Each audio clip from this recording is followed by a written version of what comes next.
But am I not turtly enough for the Turtle Club?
Not quite 10 minutes, but that's all right.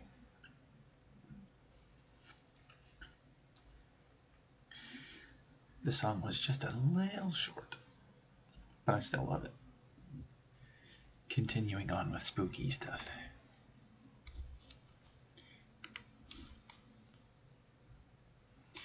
Hello, Mr. Keith, and thank you again for resubbing to the Turtle Club. And it probably got it drowned out by the music, so I'm gonna go in here.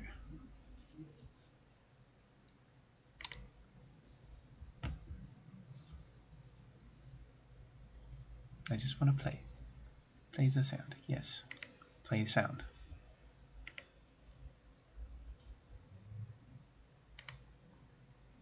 Just play it. Sound alerts, why? Alright, we'll do this the old-fashioned way.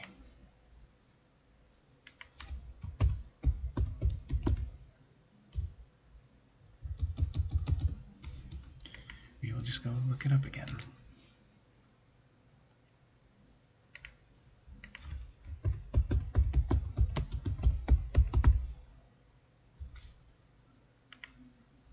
But am I not turtly enough for the Turtle Club?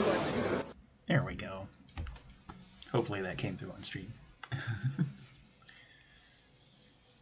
kept trying to hit the button again, and it would not do it. Having a driver install might go dark for a few. That's alright. And yes, you are totally enough for the Turtle Club. I'm guessing Modern Warfare 2 driver update. I know I need to sit down and do. Actually, while we're doing that, can I do that on the rig while we are doing this?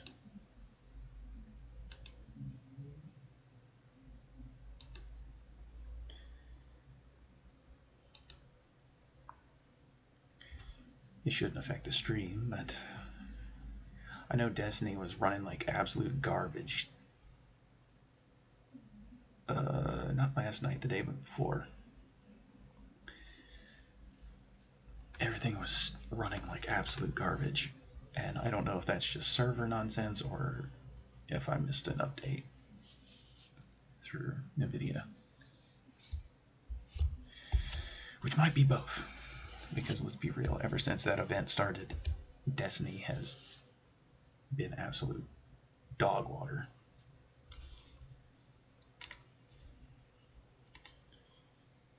Oh hey, let's have this event go on and completely screw up servers. And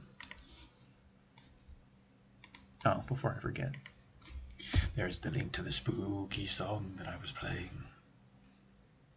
Some zombie ate my neighbors vibes.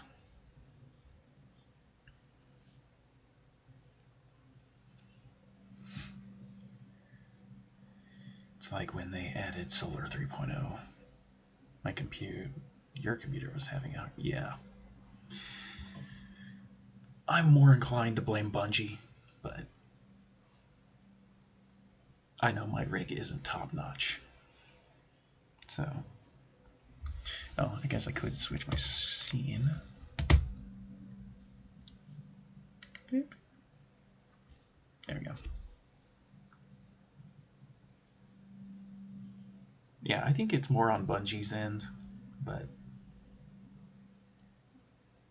because there was a time right when they released it for, you know, the Epic Store, and they expanded all the server nonsense, and everything was working so well.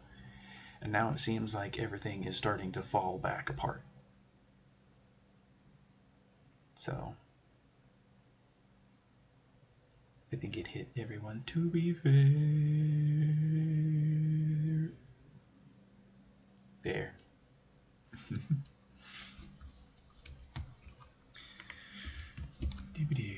Don't need that anymore. Have my chat pulled up over here so we can close that. Don't really need sound alerts right now. We can move that out of the way. NVIDIA pulls up a thing. What's new? I don't care. I just want you to have the app to look at drivers. Oh, yeah, there's an update. Because hell, even when I thought it was just the rig, but I was playing Fall Guys after Moss was playing it the last time. I decided to install it and play a little into it. That game ran smooth as hell, and then Destiny just complete dog shit. So I don't know. And they keep sending me notifications for Lightfall, trying to make me give them money, and I'm not doing it. I'm not giving them any more money until they fix their shit.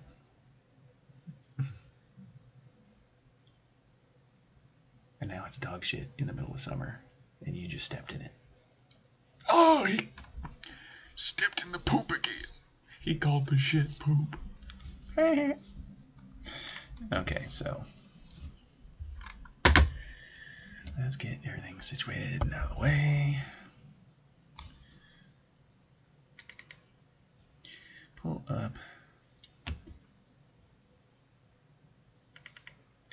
my design sheet. I kind of threw this together, and I've been adding little pieces to it, little by little. Oh, I need to actually capture it. There we go. Done. I forgot I was doing Shadowrun.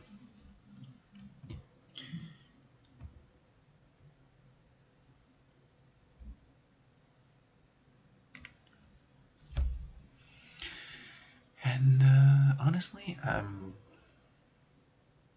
the next thing in the pipeline is probably a new rig. But I don't know when that's going to happen, because yeah, that's a thing, subject all of its own. However it works, for it's what matters. Yeah.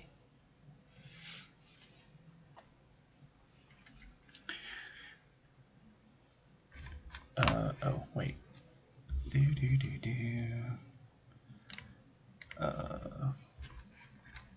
Sound alerts.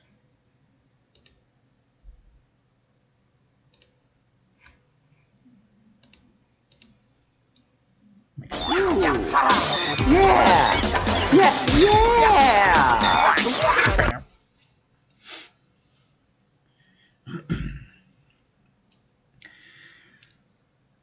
Random question pertaining to stream. Have you thought about having some music play in the background? I've thought about it, but then I would get way too distracted.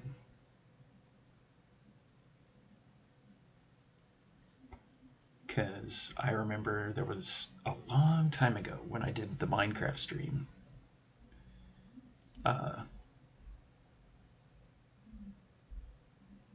had music piped into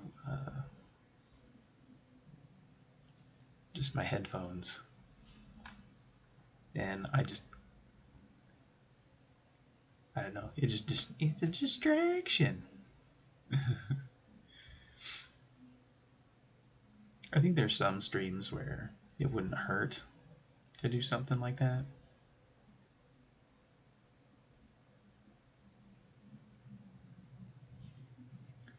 And then gaming streams, they have their own music. And I try not to play stuff over top of some of the fun tunes that happen in some games.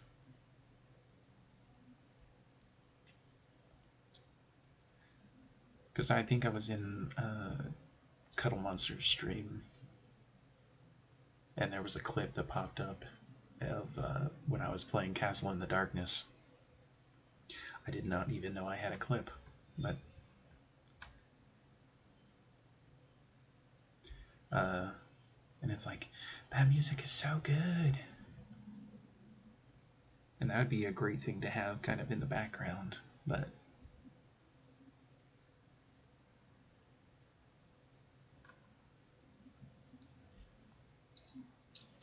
when I'm trying to think and process all the Tortletop stuff. I think I tried it once, and it was just way too much of a distraction. Just didn't know if you ever thought about it. Yeah. And even if I was like running games on stream, or running tabletop games on stream, I would try to find something that was like thematic, that I wouldn't get completely DMCA'd for.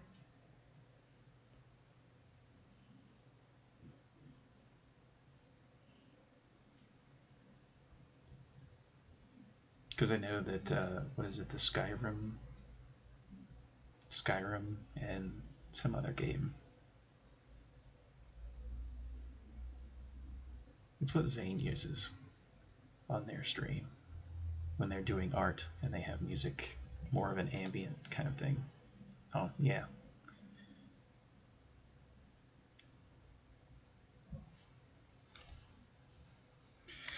I have thought about it. I just don't know about implementation quite yet. But yeah, if I was running tabletop games, I would definitely have some kind of music in the background.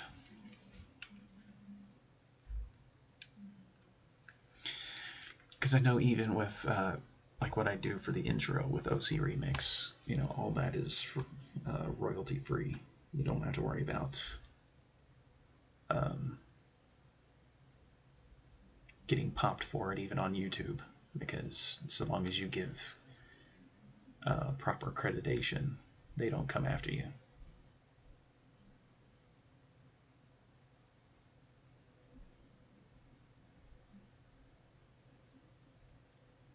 Yeah.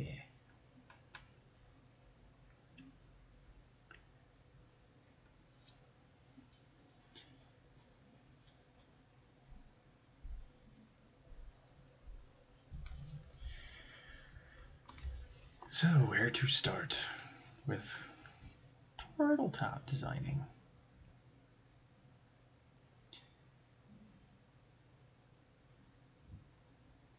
Honestly, I've been doing this. I've been creating shit since I was like 10.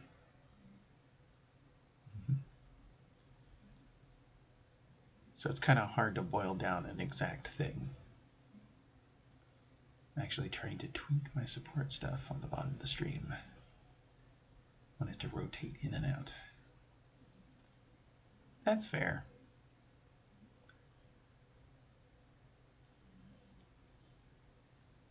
Almost like it's on an oscillating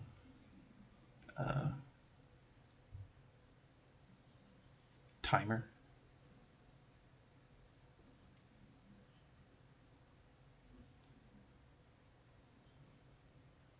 And then you can just do the Vanna White hand wave. Oh hey, here's some things. Oh yeah, I forgot to hit the button for their download. Download that driver while I'm on my chat, so we have to move that out of the way. Too. The Vanna White approach.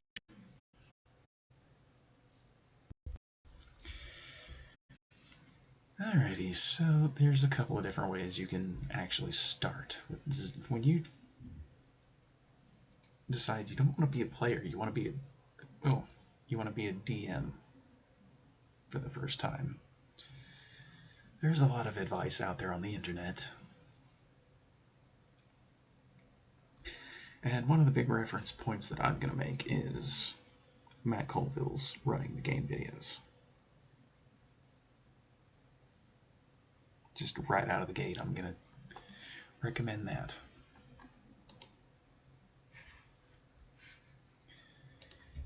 Because there's some things that are going to overlap with what I'm going to talk about and what he describes in a lot of his videos.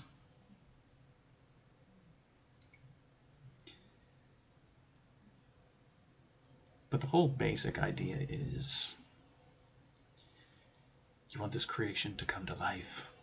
You want to create your own campaign setting. You can basically a couple of decisions you have to make is, you know, what kind of game do you want to make? Or what kind of world do you want to make? You want it to be, you know, high fantasy? Do you want it to be realistic? Do you want to be futuristic? Because Even though like the default edition that I end up talking about is 5th edition in my streams, it's not limited to that. Because Pathfinder is a great game.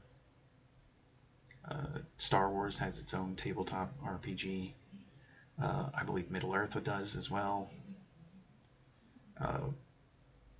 There's so many games out there you can pick from. And I guess that's one of the first things you have to do is pick a game engine.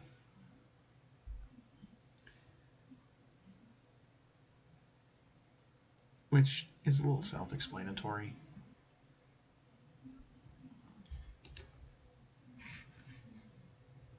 Express installation.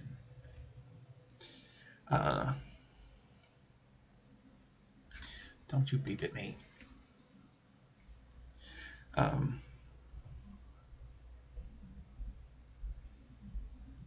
And since we're talking 5th edition, which I'll talk about those other games a little more later, but using just 5th edition as our base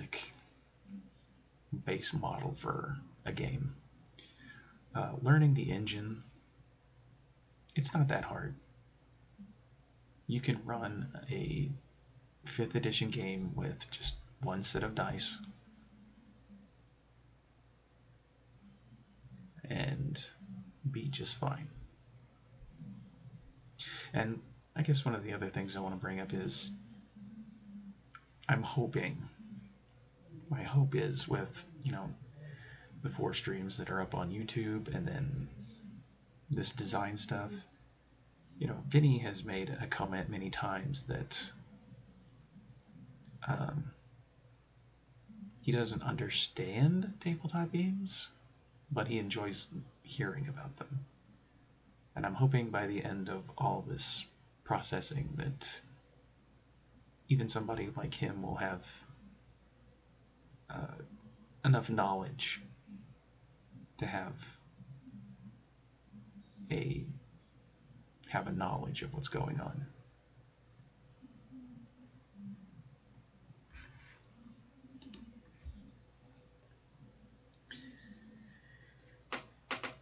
He never had much exposure. Yeah, exactly. And I know so many people like that.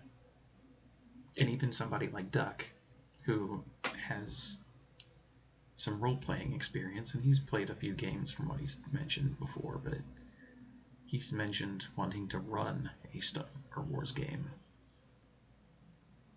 But it seems like he has a little bit of hesitation, and hopefully, something like this would help him realize that goal.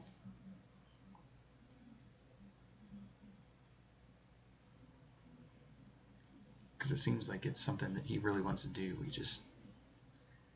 He gets hung up on something about the process. And I'm hoping to enlighten anybody who wants to try and do this kind of thing.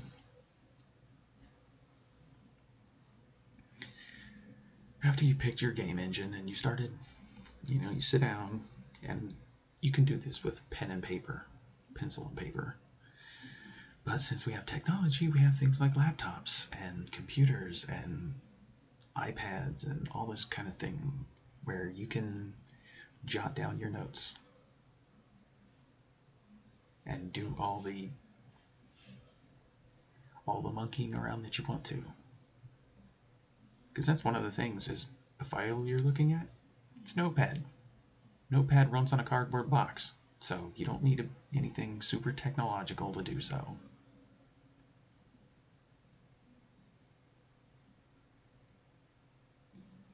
I know there's a lot of people that use Google Docs and drives and all this other stuff, but honestly, all you need is just a place to start compiling your ideas.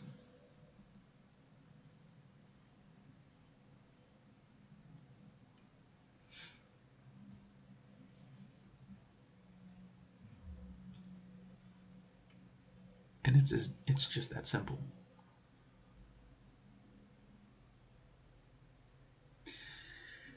And there's 2 ways that you can start. Is you can do the top-down approach, which is start building the universe and then drill down to create your towns and cities and etc. Or you can do the more recommended way of starting small with a town or a village and build upwards.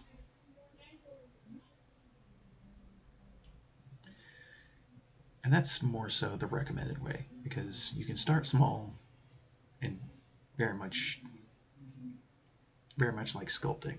You keep throwing clay on it and you can keep building pieces onto it until you have, an entire world like I do.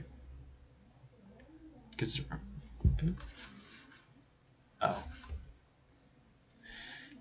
installing. I forget if it screws up my screen there. So I can't see the chat for a second.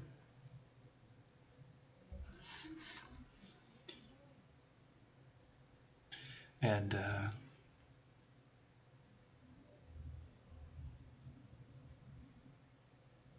even when I started Brimlock,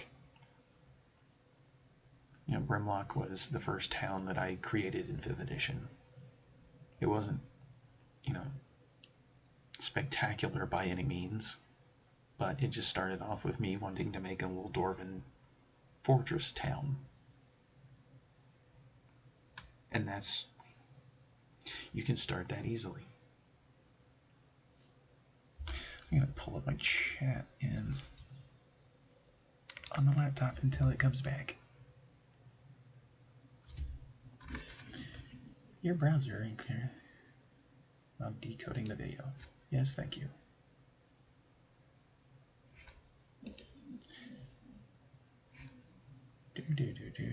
Installation is finished. Thank you for screwing up my chat. You have the latest GeForce drivers. Now go away.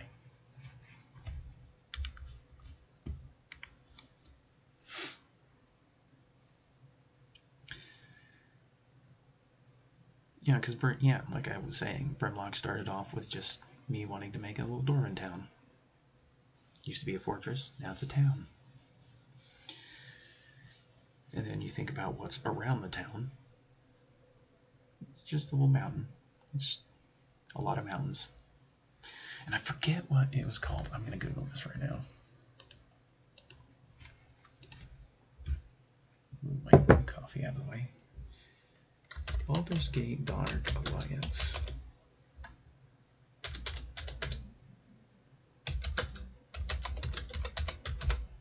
Dark Alliance 1. It has oh my god, what is it called? The little dwarven town in the second area.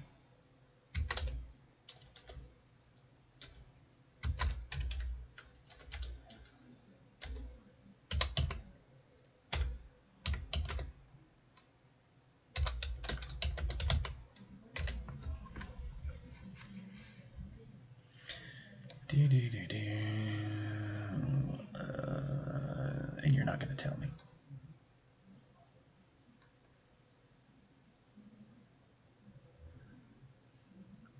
Yay, Google. Sunset Mountains. There we go. That's kind of what I had envisioned, is, a little bigger than that village, essentially. But that's kind of a visual reference that I can throw out there as, what one of the building blocks for Brimlock was. And, even in my notes here, essentially, when you start creating your own campaign settings, you can start in a village, town, city, capital. You could start in a big city if you wanted to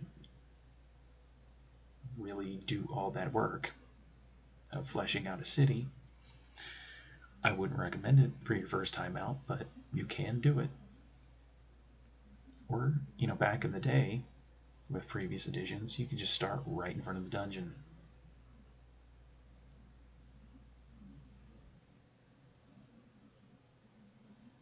But, people nowadays like foreplay, so.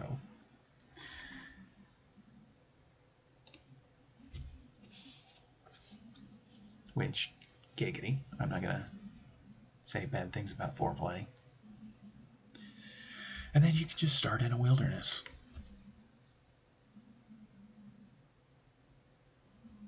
Just say, there is no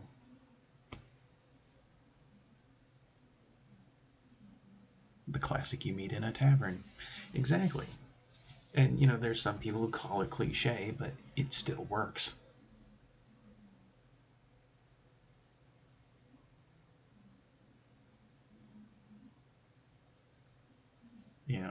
For especially with new players, they're not going to be exposed to, oh, you start in a tavern for the 15th time. It's going to be their first time. So, it's not going to be a cliche. And honestly, taverns are a great place for exposing your players to the world around them. Because the people in the tavern are going to inform what is outside the tavern in the local area.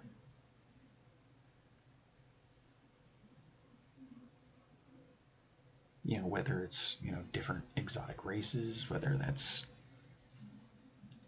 maybe a culture, even. Last one I did, it was more of an adventurers guild. See, that also works. You can also have something like a bounty board in or right outside the tavern, or an adventurers guild where it's like, hey, we're looking for people. Okay, your players answered the call, or answered the parchment. You get the idea. And that's how you get them together, and they go out and do things.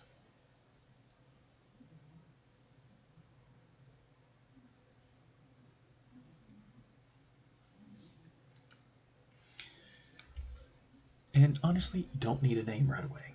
If you have a cool name for your town, or wherever you're starting your thing, it's completely fine.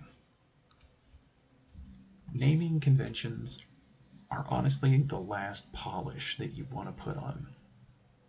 Because you want to think out everything else. You want your town, you want your NPCs in town, your prominent NPCs, things like blacksmiths, things like general goods. I always include a magic vendor, and it's usually just like a first level wizard. Enough to do like identify and maybe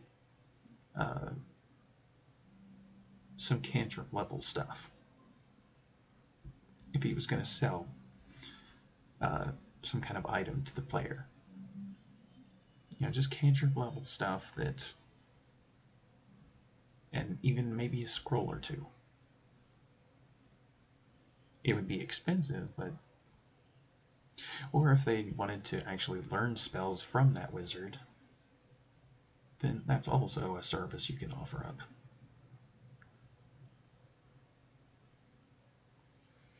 Because, I know Wizards of the Coast really love Candlekeep, but I'm not going to force my players to go all the way cross country to Candlekeep just for their magic needs.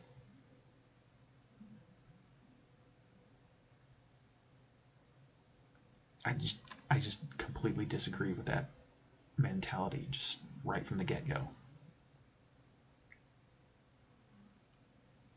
Don't get me wrong, Candlekeep is essentially magical Walmart, but at the same time, not every little town is going to have magical Walmart. And even just flavor-wise, you could just have this wizard, oh, he's just a salesman. He's a salesman from the Magic Walmart. And he's just in this small little part of the world. Very much like a vacuum salesman, if you know what those are. Which they don't have those anymore, because our world sucks.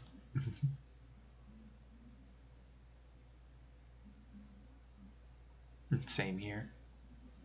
On what part, Mr. Keith?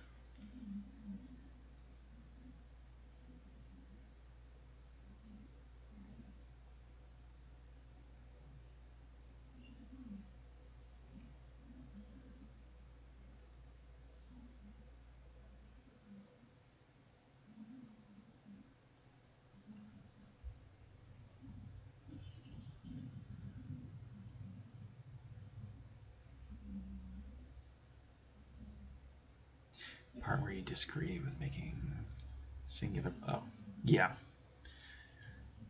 Yeah, even little towns have blacksmiths. They have, some kind of trading post or a general goods store where, players can get, weapons, armor, repairs, um, materials, etc. Same thing with general goods and trading posts. Having one of those in a town is not, there's a whole page. I think there's actually a couple of pages of all the different equipment,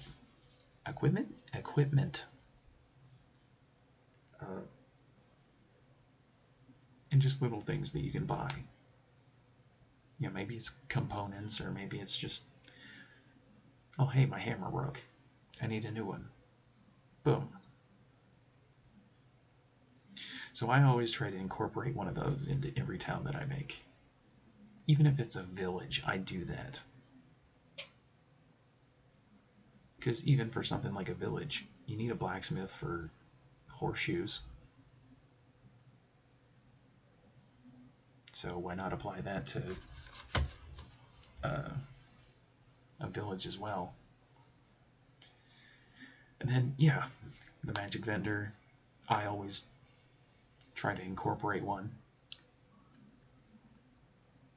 And like I said, not super powerful. He can maybe identify a couple of times. And he might be able to do a couple other little things, but otherwise is just a merchant.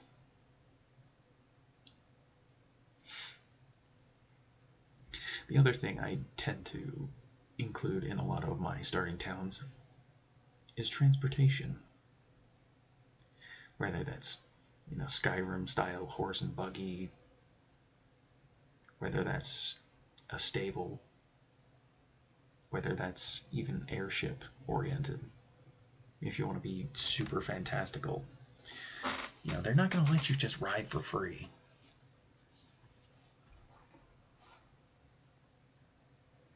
So it's essentially a service for your town that you can offer up.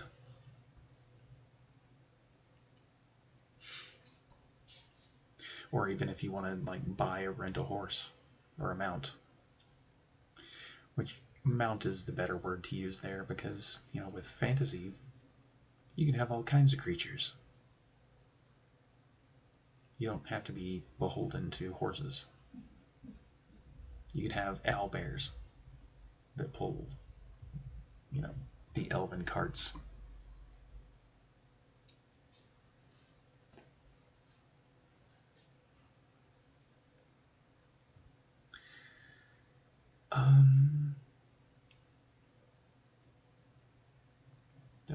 I feel like I'm forgetting something.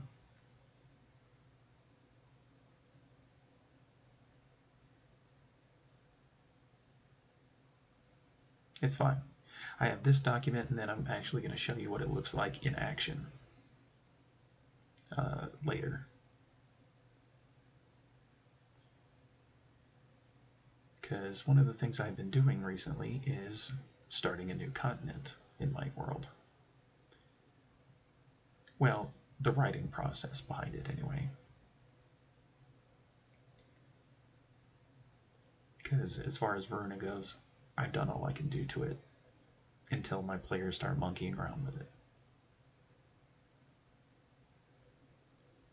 And I don't want to just talk and spoil too much about it quite yet. But maybe soon. And once you kind of design your town, you eventually come up with a name that you kind of like. which honestly, naming conventions can be simple or elaborate. You could just call your town Haven. And honestly, that would fit into any one of these environment types down here. I grabbed the wrong mouse.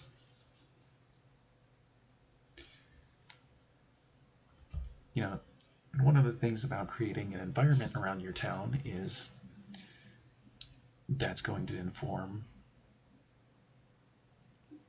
kind of what you want to get across to your players. And it gives you also different challenges that you could throw at them. Most of I think the three unique ones that I've put into this list is jungle, oceanic, and volcanic. Because most these other types that are in this list are essentially the favored terrain types for, say, a ranger.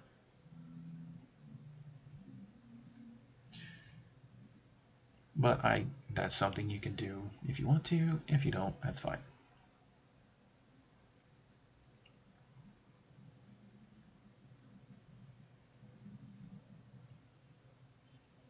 And most references in the different books will say Underdark. I just call it Underworld. Because I don't always use the name Underdark in some of the things I create.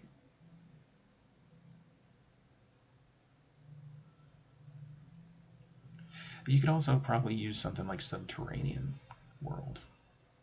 Or just straight up Subterranean, if you really wanted to.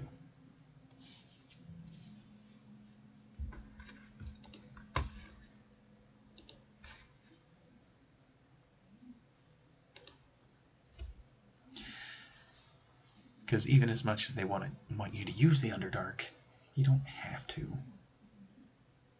And you can change, little description types like that as much as you want to.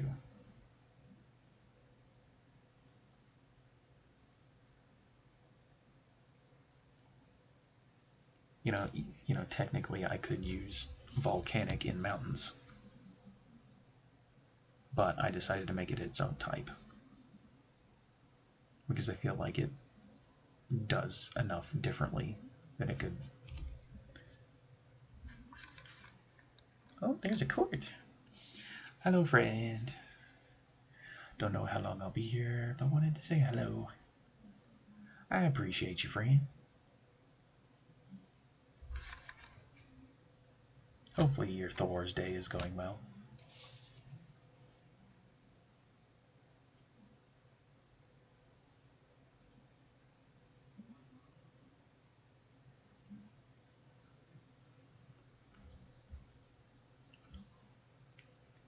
The way you type that, I'm guessing you got a little busy today instead of the usual.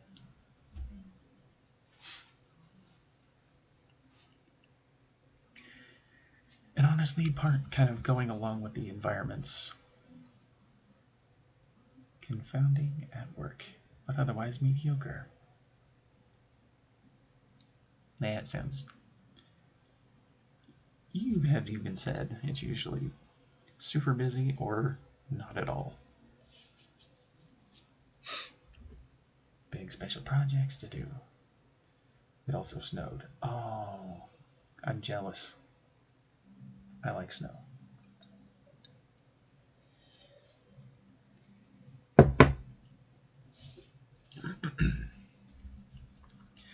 And the other thing that kind of ties in with, your town and your environments is the different fantasy races that you can implement. And they are still making fantasy races in newer and newer books. Or you can be like me and create homebrew races. It is your world. You can do whatever you like. You can do whatever you like. If I didn't have to trudge through it, I'd like it more. That's fair.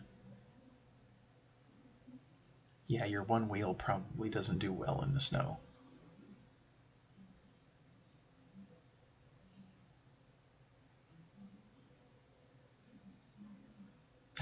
I was gonna say it, dang it.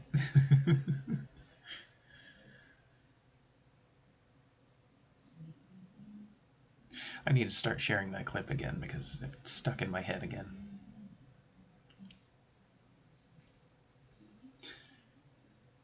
And I guess I could make that note here.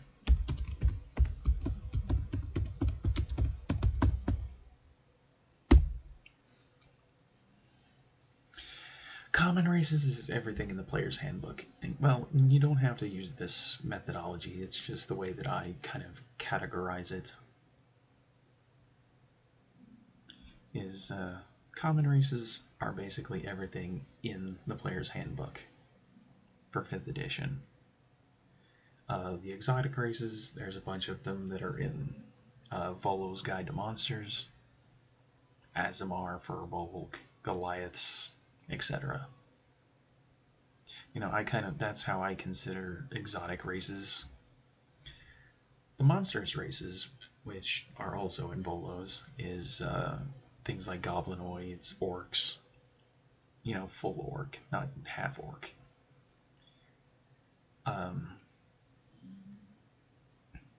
Kobolds, even you on T. I didn't bring it out since they say it's water resistant, not waterproof. Too much water could make things bad. That's also fair. You'd put some like snow tire chains on your one wheel. That might help, but I would not recommend it.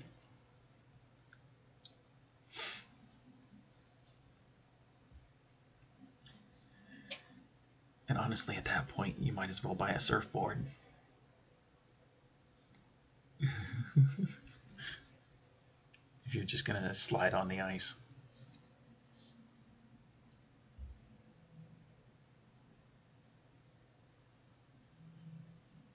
And then homebrew races doesn't always come up, but it does from time to time because very much like any tabletop game, you want to add the things that you like. You know, one of the prominent ones in my campaign setting is Houndfolk. Because there's no official Houndfolk rules out there, I made my own. And very much like the Primus.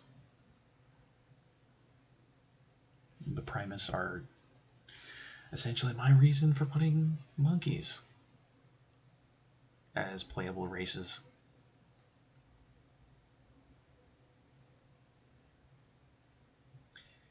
If I had the bigger model that actually had tread pattern, then maybe.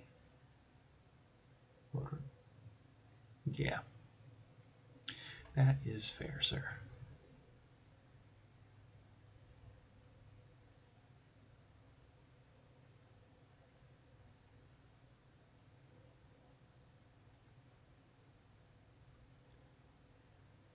Yeah, you don't want to be riding around and then just break down because there's too much water in the system.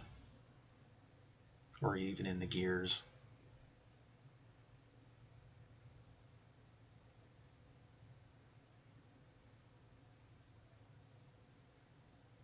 You know, hell, even trying to ride a bike in the snow is not advised.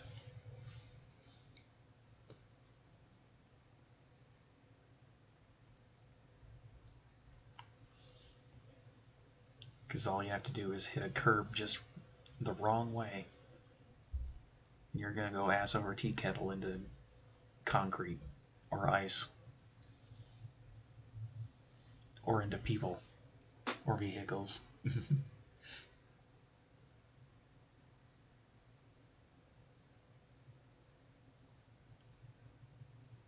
Anyway, tabletop RPGs. Roll the math rocks and the click clack. Make the serotonin go bzzz.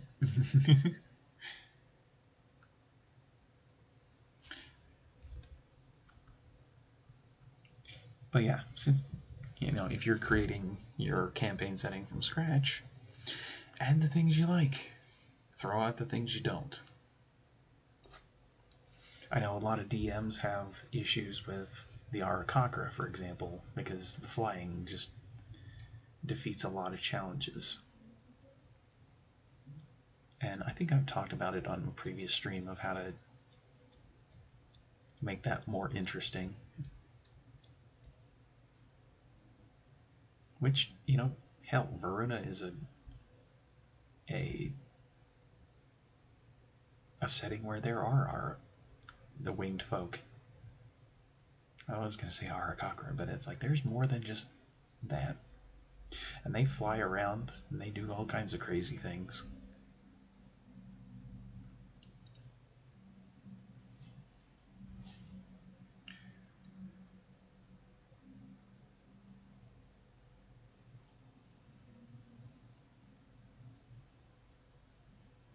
You know, that flight speed isn't going to mean jack squat if they're in a dungeon. Just saying.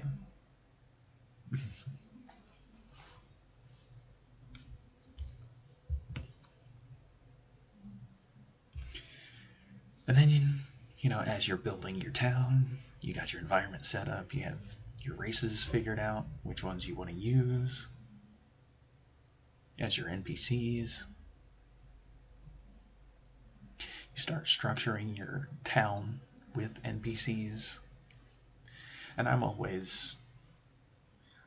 I think there's only one continent in my entire tabletop world where I put any kind of real restriction on races.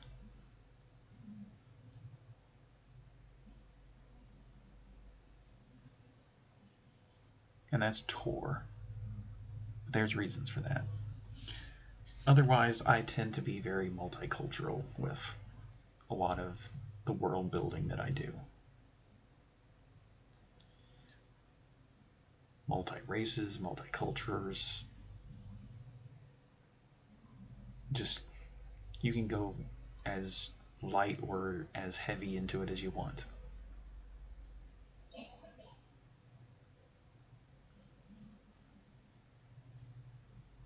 And even, you know, this is also a thing. You can also modify the different races. You know, if you don't like an ability, you know, let's take human variant for example. Most people run the human variant. They don't run the normal one. You know, even if you wanted to designate one over the other, or both, or even just expanding. You know, Dragonborn. You know, Court has that turtle, that dragonborn turtle. Oh my god, it's a dragonborn turtle variant in his setting.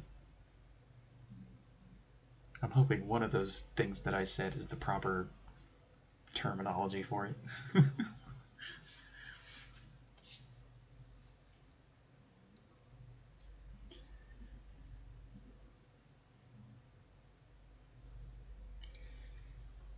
And,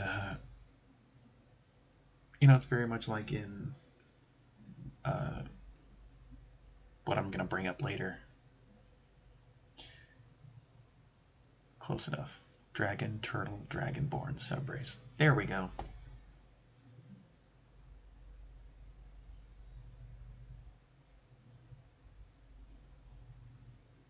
Sometimes my brain works.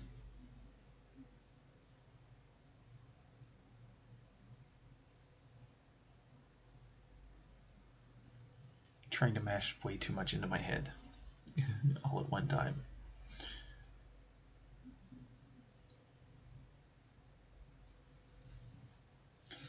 Which I'm thinking I think I'm probably going to go about 4, maybe 5 hours with this stream. Going to try and break it up into pieces so that if there is things that I screw up in my brain, then I can adjust.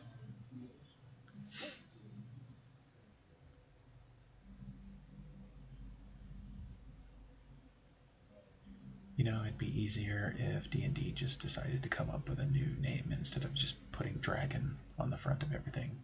That is also fair.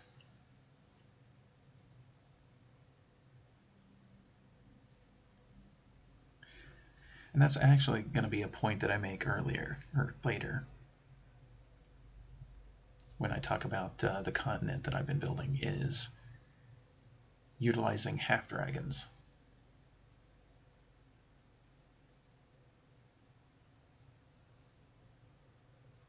And you call them something, you don't just run around calling them half-dragons. They actually have a designated name. But we'll get to that later.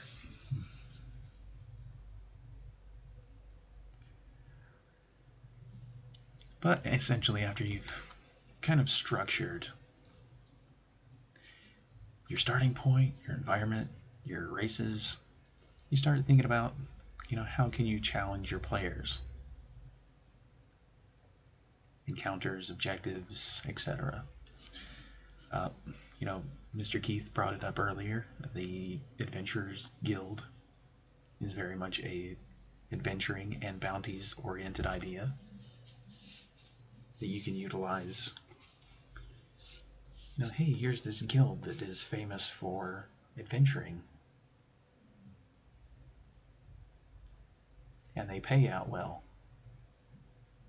And your players, if they don't have any other idea about how they want to approach a DM's world, it's, oh, here's this guild. It's just this little outpost. It might be just this hunter's lodge up here on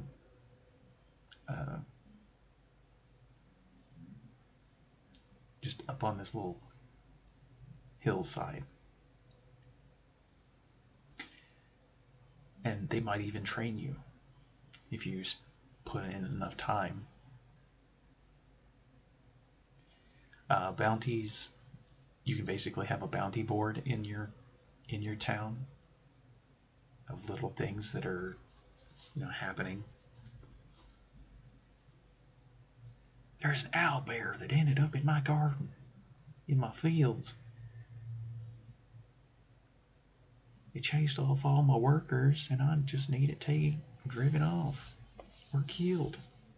I prefer just to run it off. But if you have to kill it, I'll pay you the same thing. I don't know why I did that accent, but whatever. You get the idea. Or even just curiosity.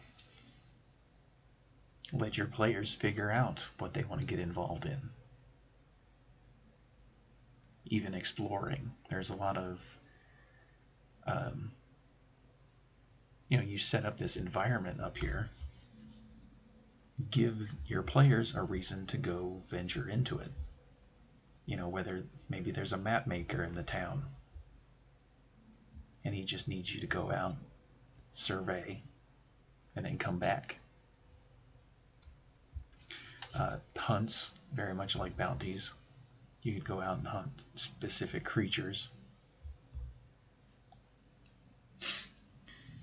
In my setting for the humans, it's a different caravanserai.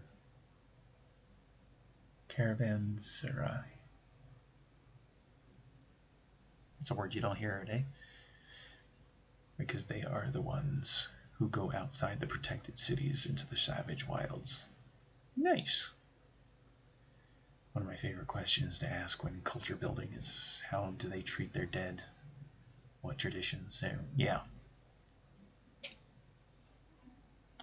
Do they, and this is a thing we'll get into later, is, very much the Viking way.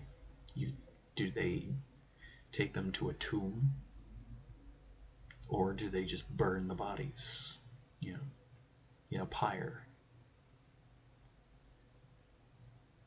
Which I have some of that for later that we'll talk about. Because that's the great thing about culture building. And even if you don't have a culture, it's like, people die in these fantasy worlds. Where do they go? You can't just leave them on the street. Well, you could, but it's not advised, and it would tend to smell bad after a while. What do you think this is, New Jersey?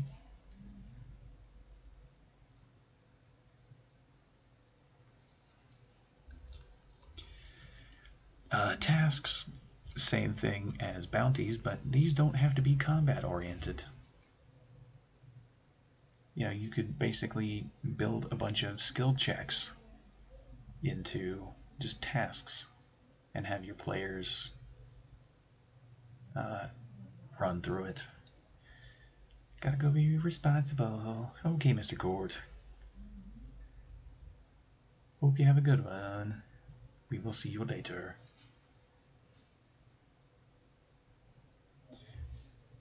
Whereas hunts are more combat oriented, tasks, you can basically challenge the players, the skills they pick.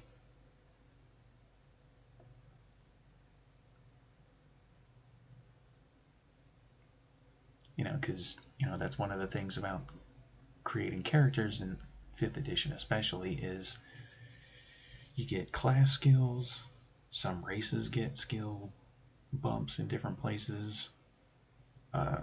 Your background gives you a bunch of skill proficiencies. Sometimes I wonder if it's too many skills, but that's a side thought that I've had a few times. Because one of the things about 5th edition is you don't want to get overloaded with too much information at one time. And that was one of the main complaints about the Ranger when it first came out in the PHB, is all the choice paralysis. Oh, I have to pick my spells, I have to pick my favorite terrain, I have to pick my favorite enemy, I have to pick my background skills, I have to pick my own skills. Which, I'm someone who doesn't worry about that. I will find a way to encompass all of those things into a character, but I know there's some people that can be a lot to dump on somebody at one time.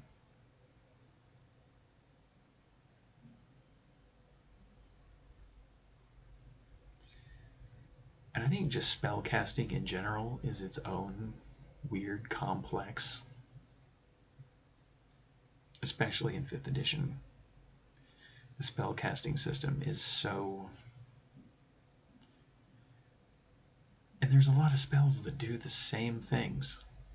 They just call them different names. Which, I don't know why Wizards does this, but I guess they just like reiterating. Because that's what they do a lot of times with a lot of their story content, is they talk in circles. So it would not surprise me if they did that with their spells as well. And they do.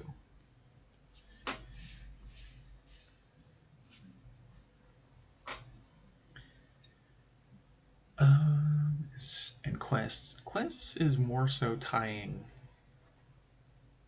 story into your encounters and objectives.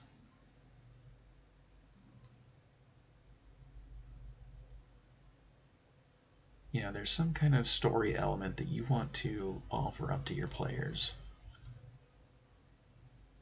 Because adventuring, you could just say, hey, need this thing done. Bounties, kind of, there's a price on some outlaw's head. Need you to go round him up and bring him in.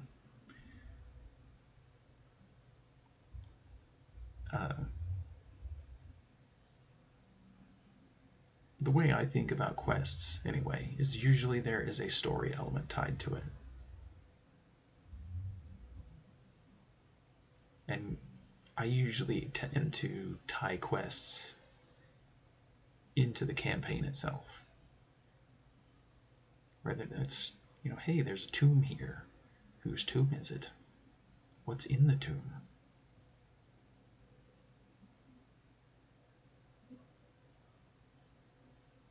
Because there's an awful lot of that in Arcturian, which is another continent in my world.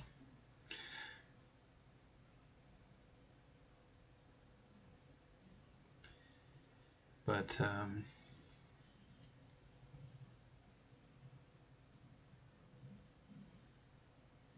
it's essentially another way if you're someone who wants to drill down into story. Questing is essentially an easier way to facilitate that. Because for hunts, you don't really need a lot of detail. It's like, hey, there's this creature, I want you to go kill it. It's that simple. You don't need a big story for it. Even with tasks, say there's a dwarven brewery and they just need manpower for moving barrels around. You could use a bunch of different skill types.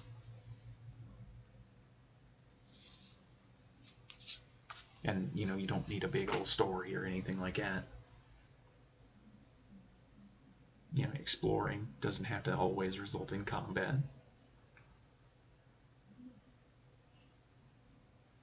And exploring is more along the lines of challenging the player's thought process. How do you want to explore this? How do you want to approach the terrain? How do you want to get from point A to point B? And then back. If you explore out into this wild terrain, can you find your way back to town? Do you leave breadcrumbs, or do you just hoof it and then you figure your own way back?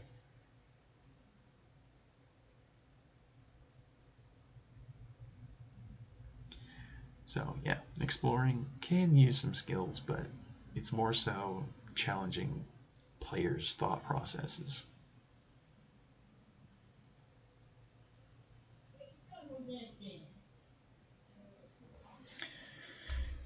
And then, like what Court was bringing up with dead empires and civilizations, architecture, you can think about that. Whether it's an old empire, we made the tomb comparison earlier. What is the architecture of the tomb? Or the architecture of the dungeon? What was the culture of your dead empire? Dead empires are great because it's the world that has been long forgotten.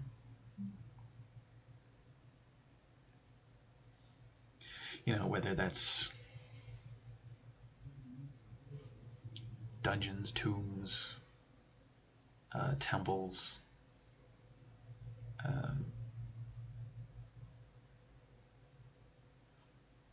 there's most campaign settings will have some kind of age in their campaign setting where everything was perfect. And then everything started to fall apart. And that's where you get dead empires. And that basically becomes an adventure generator for your players if they've managed to find their way into said dead empire that's been just long forgotten. Very much like Egypt and the tombs out there. It's like most of them got buried in the sand.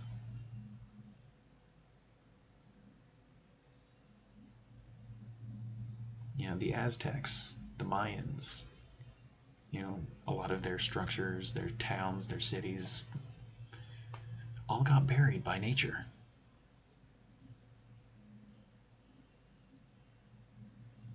Not everybody preserves their old empires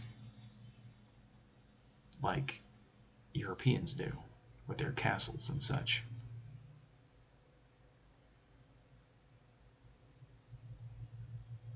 And then civilizations is just kind of an extension of the same idea. And you can use real world examples and just convert them into a fantasy side version of it.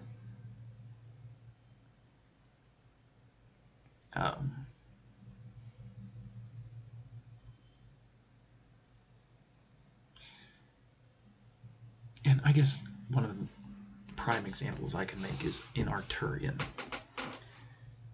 Essentially, it was an Arthurian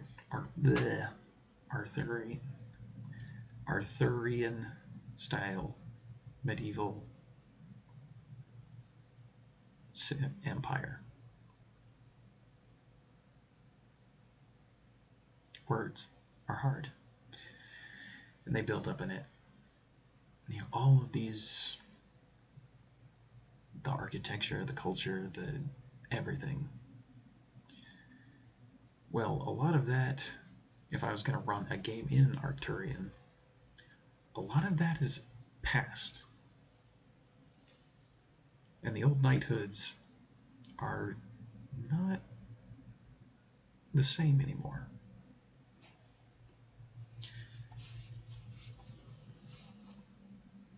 And I guess that's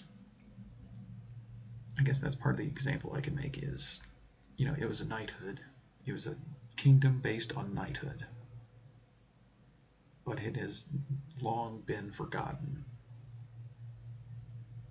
Because most people in Arthurian, whether they want to or not, they've been kind of forced into, quote, modern fantasy.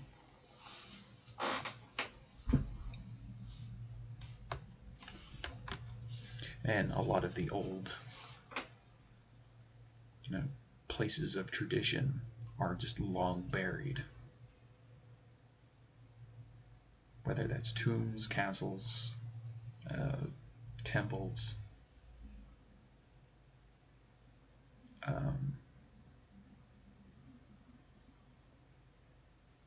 and even one of the big things in my entire campaign setting is giants.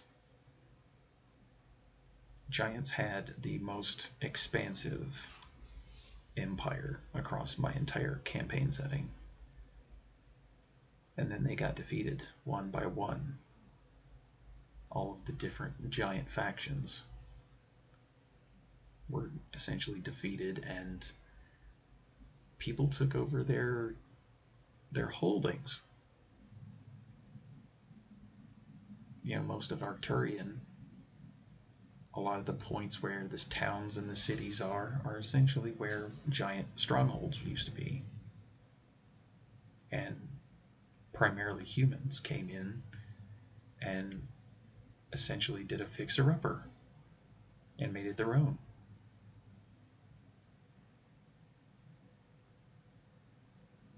It's, that's the best example of dead empires that I can make without spoiling too much. Because even something like my Centaurians, that is a homebrew race that I put into my setting, they also had an empire that crumbled, and there's a lot of the seeds of their long dead empire that are scattered everywhere.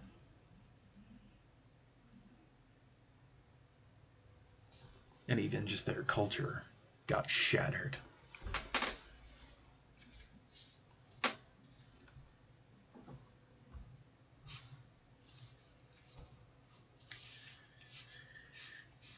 And after you kind of get all of this kind of wrapped up in a bow, the way you would like to start presenting it, Then you can also start thinking about what kind of monsters you want to throw at your players. And this is the general breakdown of monsters. Their stat block, anyway.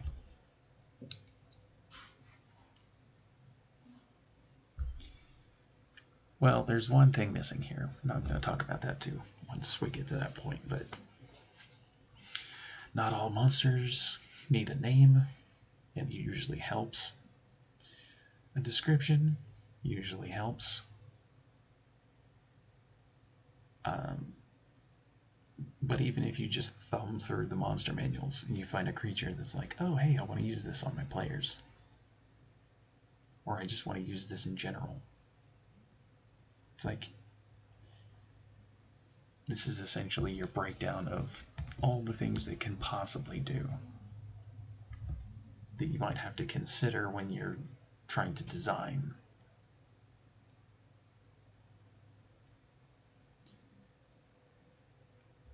The one thing that is not on this list is the challenge rating. Marker, tag, whatever you want to call it.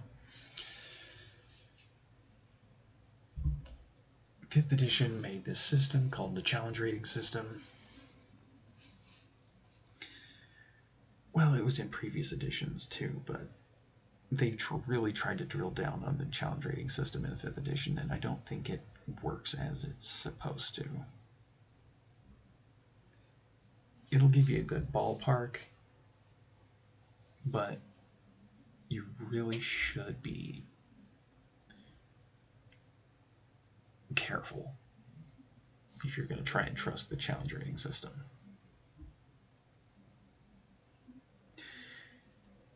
Like I said, it can be used as a good ballpark if you're like, I don't know what I want to use.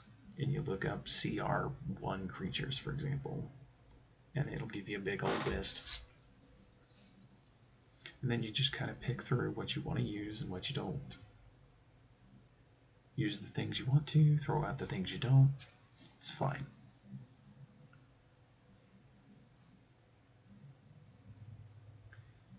And then there's some times where, oh, this wasn't challenging enough for my players. Well, then you make the next encounter with more. And one of the simplest things that most DMs start off doing is using goblins. Because goblins are one of the weakest creatures in the game. They can deal substantial damage that can sometimes one-shot low-level characters, but once you get past, I think it's 3rd or 4th level, you don't have to worry about that anymore. Generally, unless you're the wizard in the party, you will have enough hit points to survive.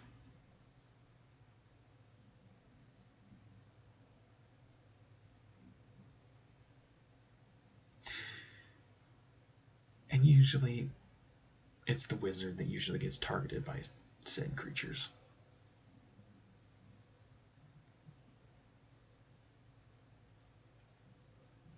But goblins, they deal substantial enough damage. And I forget what the maximum hit point counter is for goblins, but it's so low. You can one-shot them most of the time.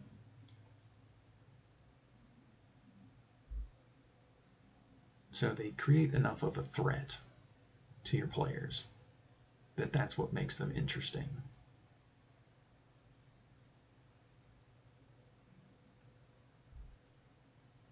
But then there's some creatures like kobolds, which you would think, oh, small little race, you could one-shot them as well, but they have things like pack tactics that make that a lot harder. Because when they attack, they can actually wipe out an entire party just because of pack tactics.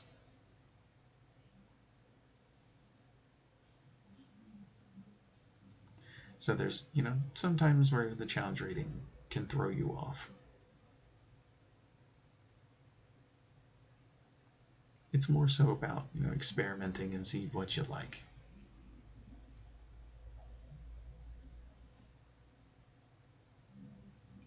And like what you enjoy using.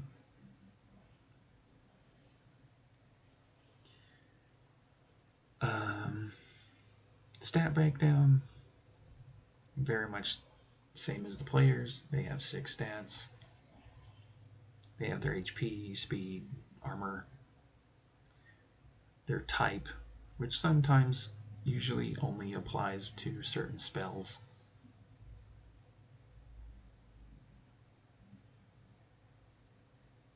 Usually you have to consider type when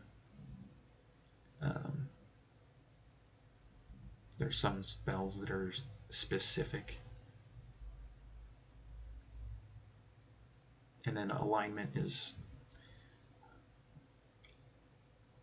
problematic, but not terrible. For a new DM, it's alignment. You're just going to throw chaotic evil things at your players and see what sticks.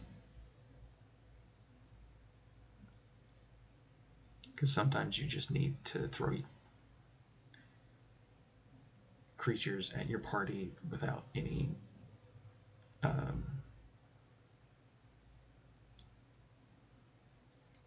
ambiguity,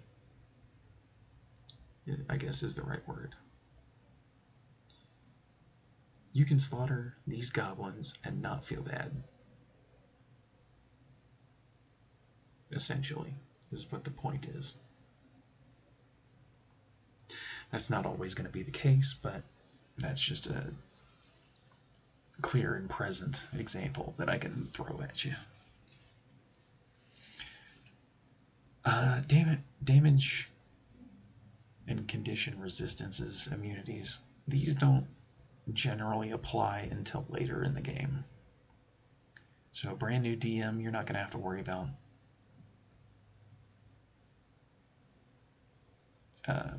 things like this. But essentially resistance just cuts damage in half, and immunities just makes them immune. Like a fire creature getting hit by fire, it's probably going to be immune.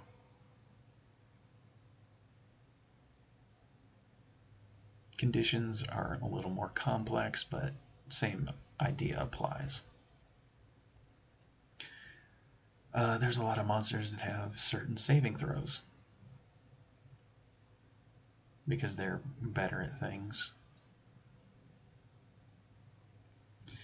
And it depends on the monster itself, how much that comes into play. Senses is kind of a tricky one, because usually there is your general sense and then there's your passive perception, which I guess I could make a note of that.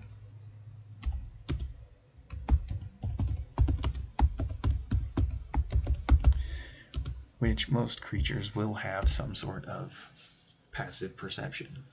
Your players have passive perception, the monsters have passive perception. Most of the monsters in the game have very poor passive perception, whereas the players can jack it up as high as they want to. Oh, whoops. That's in the wrong place.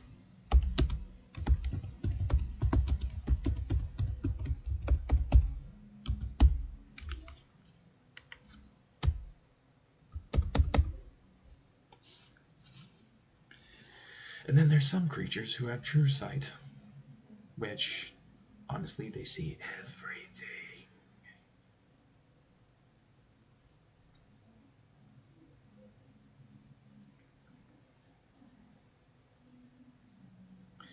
I know passive perception kind of gets thrown by the wayside. Could you go over that a little bit? Oh, sure. The way I interpret passive perception is essentially your general awareness. There's some people who are going to have it higher, some people who are going to have it lower. And while we're on the idea of passive skills, or passive perception, we could just go over passive skills in general.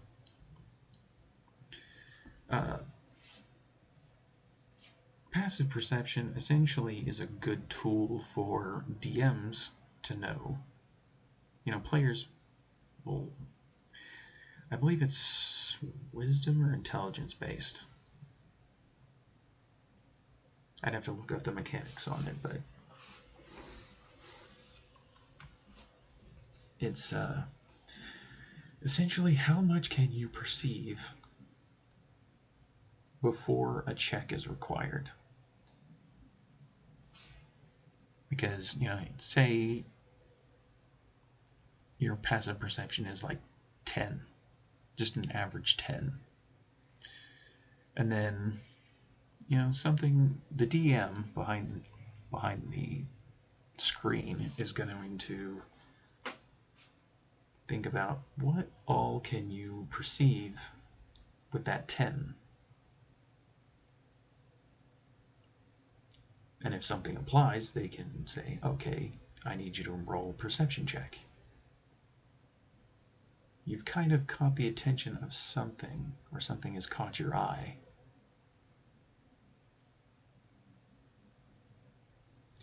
And there's a lot of people who jack up their passive perception so they can basically sense everything.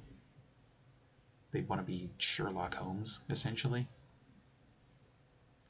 And they don't want to miss a thing, like Aerosmith.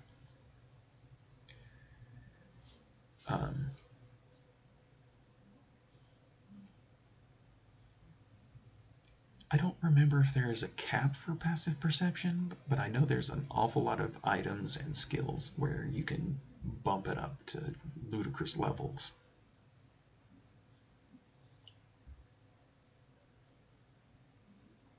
Very much like if this was applied to an actual game, I would say, okay, you step into this room, your passive perception, which one of the things that some DMs ask for is asking players what their passive perceptions are, or just making a note of it. And it's like if something applies, then they can create a challenge for that player who actually perceives it.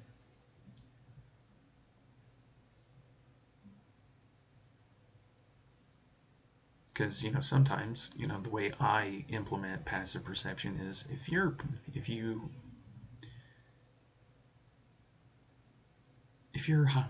passive perception is high enough to just automatically know, because as a DM you're constantly thinking of difficulty challenge, or DC.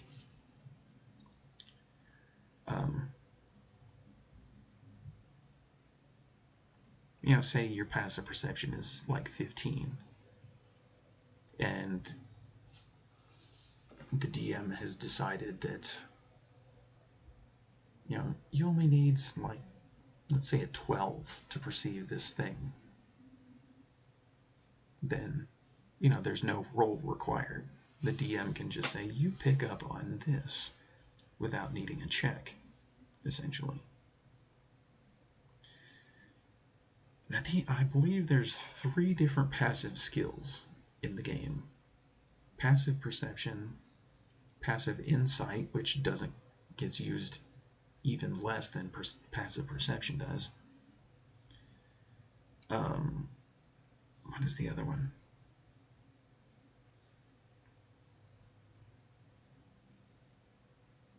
Oh my god. Brain, please.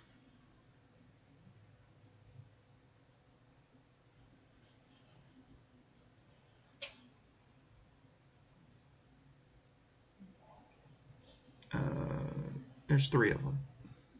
I'll try to think of the other one. But yeah, perception is self-explanatory. Insight is essentially what you can glean without, what kind of,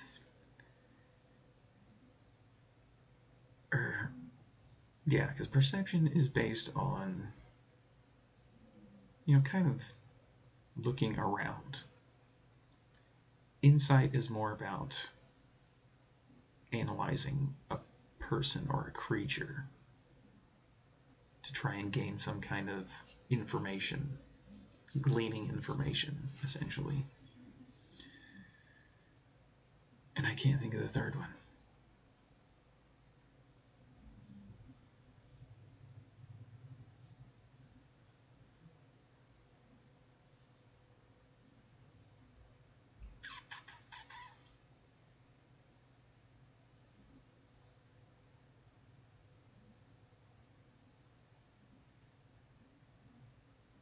Damn it, I know there's 3 different types of passive skills, and I can't remember the third one. And it gets used pretty much non-existently. I think that's probably why I'm struggling to try to remember what the hell it is.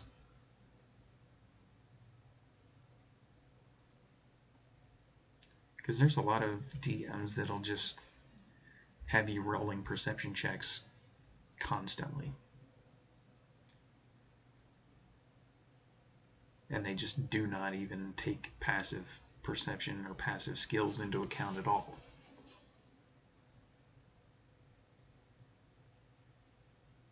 Which I feel like is a little disheartening, but because you could really sculpt some elements depending on passive skills.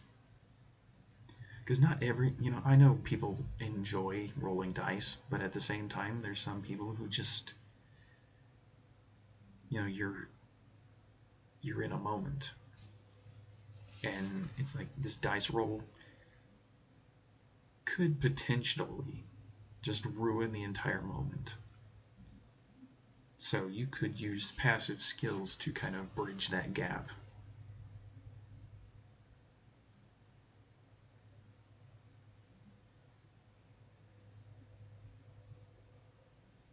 I hope that helps a little bit, Mr. Keith.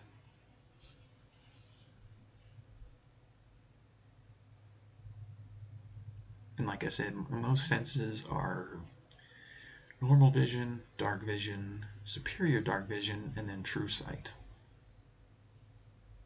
Which each of them are... Normal sight is you can't see in the dark. Dark vision, you can see in the dark a little bit. Superior dark vision, basically, I think only 3 races in the entire game have it. And it just increases the range of dark vision. So you can see in the dark exceptionally well. And then true sight basically lets you see anything. Whether they're invisible, whether they're... I think it's even if you can see ethereal plane creatures with true sight.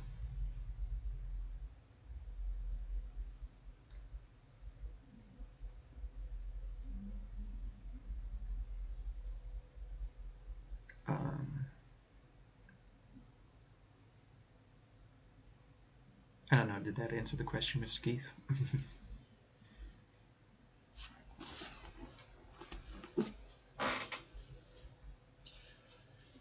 And I still can't think of a third friggin' passive skill. You know what, we're gonna Google it.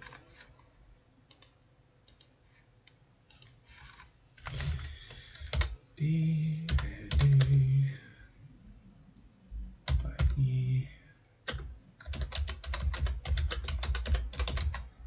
Passive skills.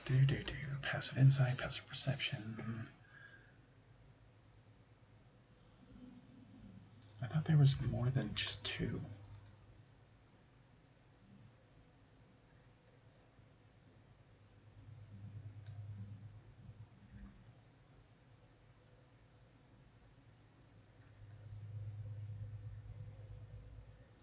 And then you have feats like observant.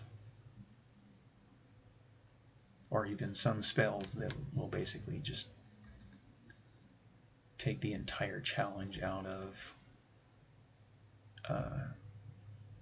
the passive.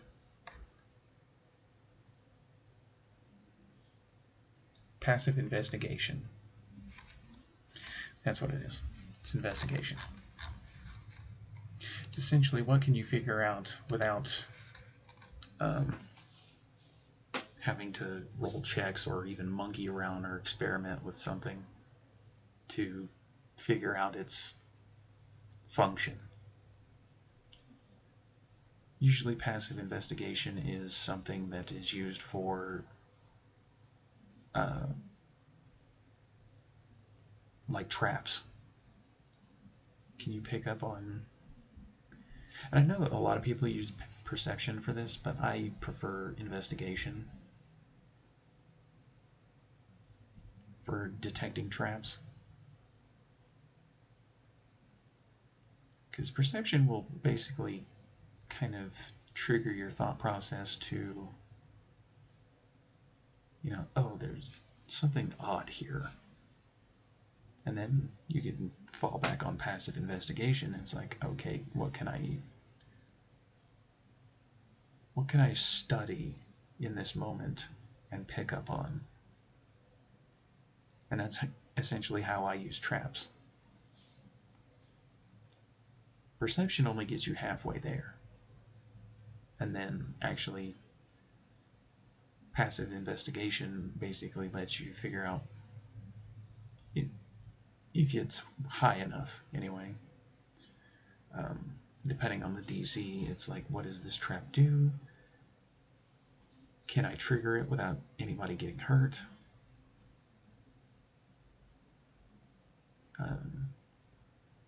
Kind of that mentality.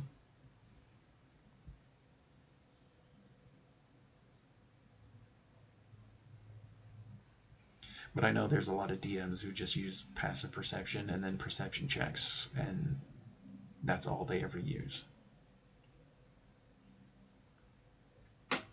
when it comes to discerning something.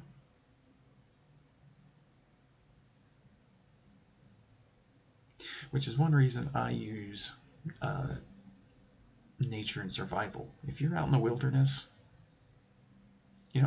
perception and investigation are more of a civilized concept, and then nature and survival basically do that, but in the wilderness, if that makes sense.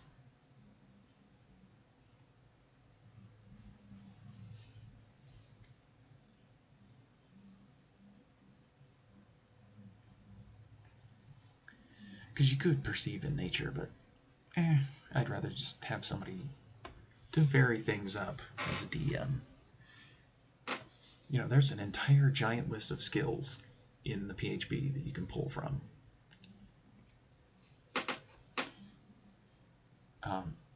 Feel free to use any of them. You don't have to be just beholden to certain ones. Because I think that was one of the issues that I kind of ran into when I was watching Critical Role originally. Was everything was based on perception. And everybody just wanted to roll perception.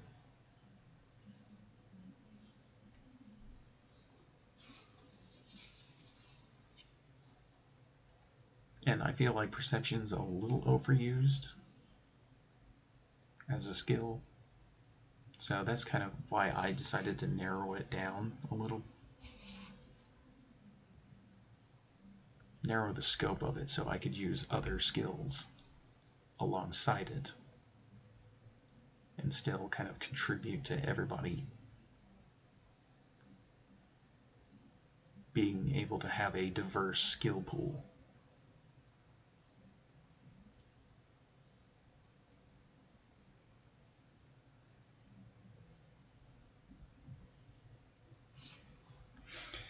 And then just like players, monsters have skills, some of them better than others. Languages, if you want your creatures to talk in some way or communicate in some way, that's usually what that section's for. Doesn't really apply any real difficulty unless you're something like a fey creature. Fey, elementals, primordials.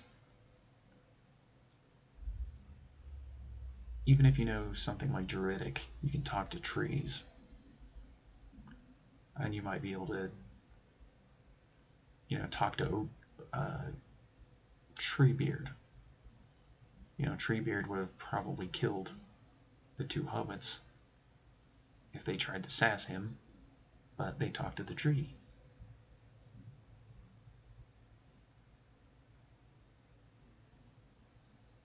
And then they got to go for a ride.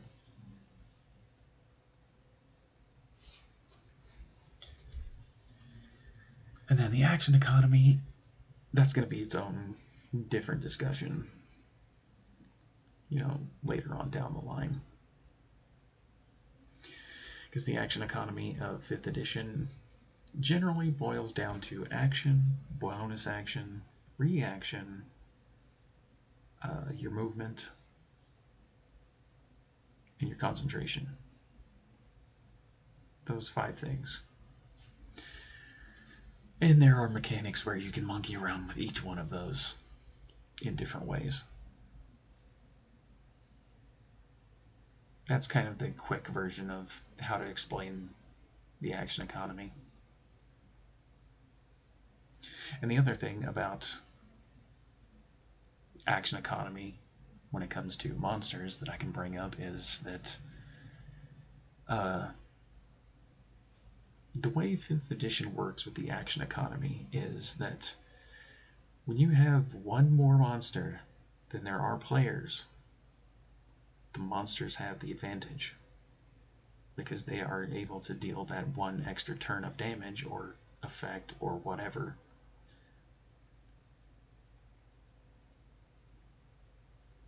And depending on the monster, if we're saying, 4 players, 5 goblins, that's not going to be too much of a consideration. But say you're throwing, I don't know,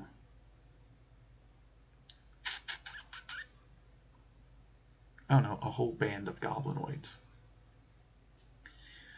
Let's say 3 or 4 goblins, a bugbear,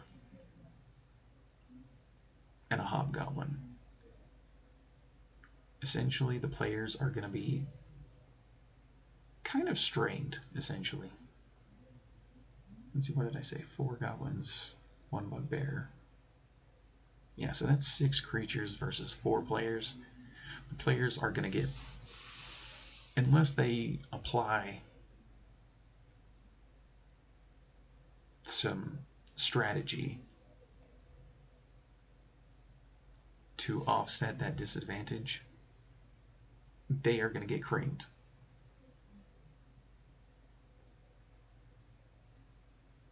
It's just the way that the action economy works.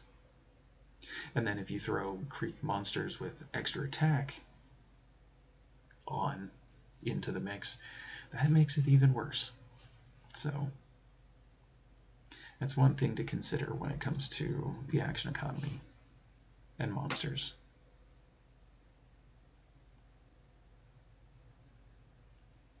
And then the same thing applies if you have, say, 4 players and 1 giant creature. They are going to have an overwhelming advantage against that 1 creature, even if it's like a dragon.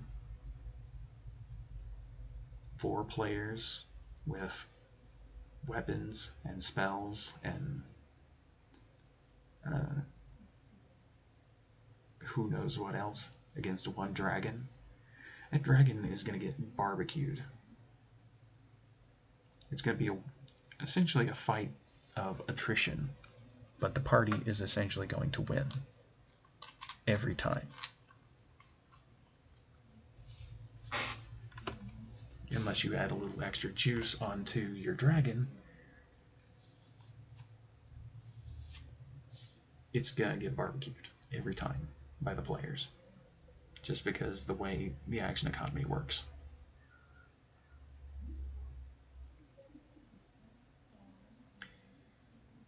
And that one of the things about 5th edition is it's very much a power fantasy oriented game, because the way the mechanics and everything play out.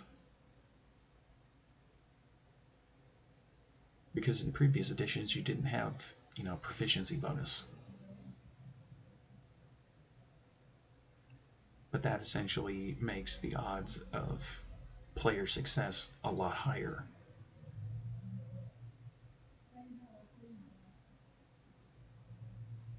because right out of the gate you get a +2 proficiency, I believe.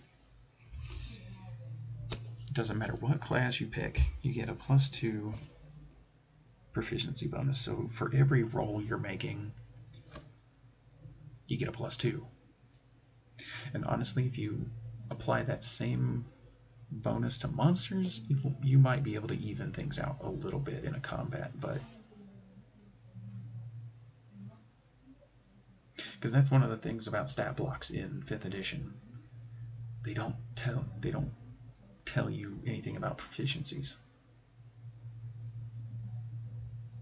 They just give you the bare bones. Here's all the damage die. Here's their hit to hit bonus. Which, even though I watched a thing trying to explain the challenge rating system and how they calculate the 2-hit factors, it's still a confusing mess. So,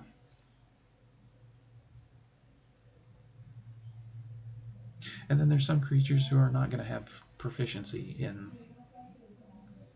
say, certain weapons.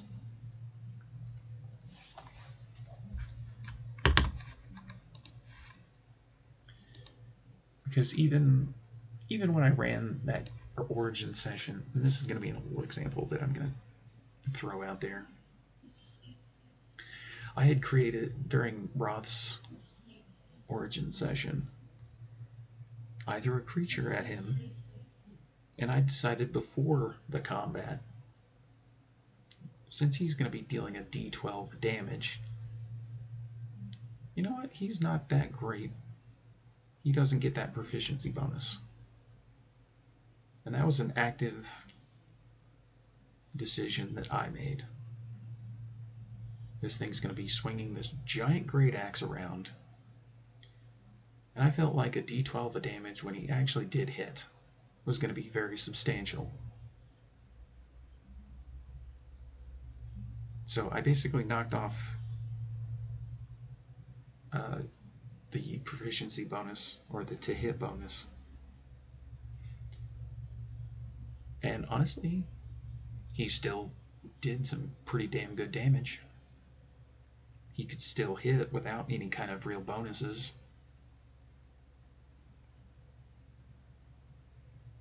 And that was...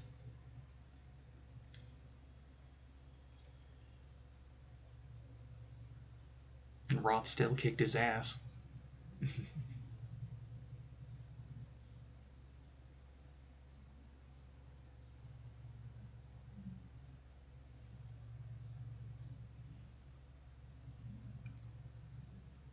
Which, that's another thing that I would advise for new DMs, or just DMs in general. Don't fudge your dice. Just let them fall as they may. You'll get such great results out of it. So don't fudge your dice. You can make mechanical augmentations, but don't fudge your dice.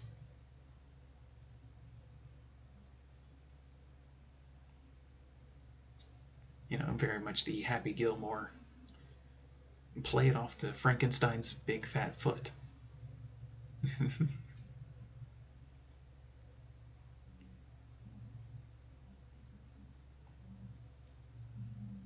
And honestly, that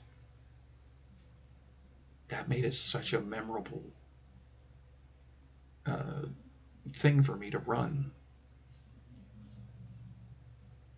Because I was going by all the dice rolls that I was doing. There was a point where I thought, Roth was not going to win that fight.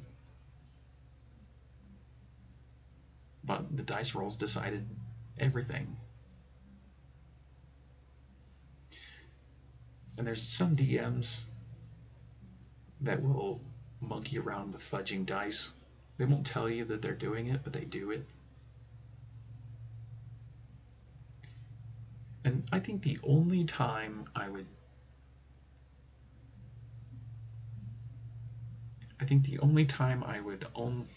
not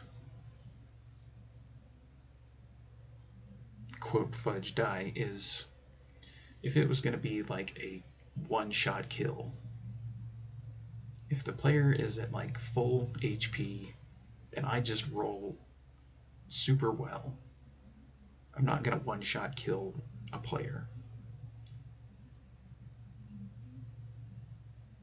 I think that's the only time I would not let the dice just fall. Because that feels a little cheap.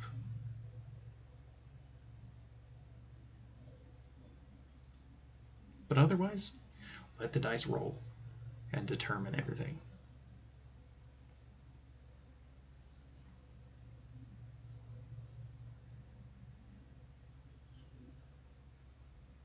And I don't know about Mr. Roth, but I very much got a huge kick out of, the dice actually went in his favor. And he won that encounter.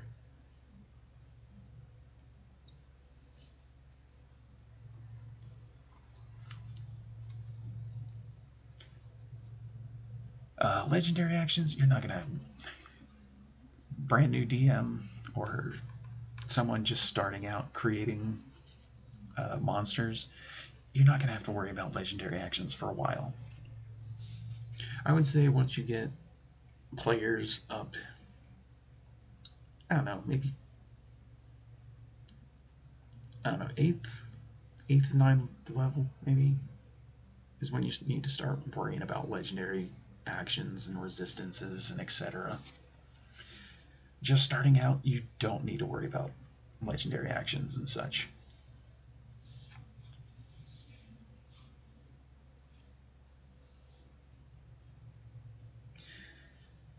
And honestly, a lot of the legendary action reaction nonsense is not that great for most monsters. So there's a little bit of monkeying around you need to do with your monsters when it comes to that, because legendary resistance is just kind of when it comes to like legendary saving throws, that's helpful to keep a monster alive. But resistance just knocks the damage down to half.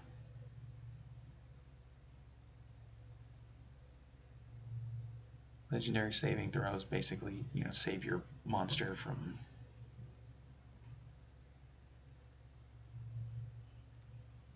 and honestly, I would only deploy that if it was like a cheap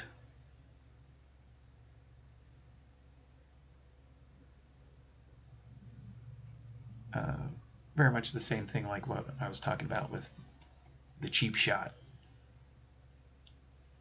I don't want my monster to just get one shot by some condition effect than just the player. Because I think one of the most controversial spells in 5th edition is a spell called Contagion. And I remember this because it caused quite a stir on Critical Role. Because there's one of those effects. I'm going to look it up and see if I can figure out which one. But it basically would have been just a cheap shot. One shot to just take out the creature. Like a CR, who knows what.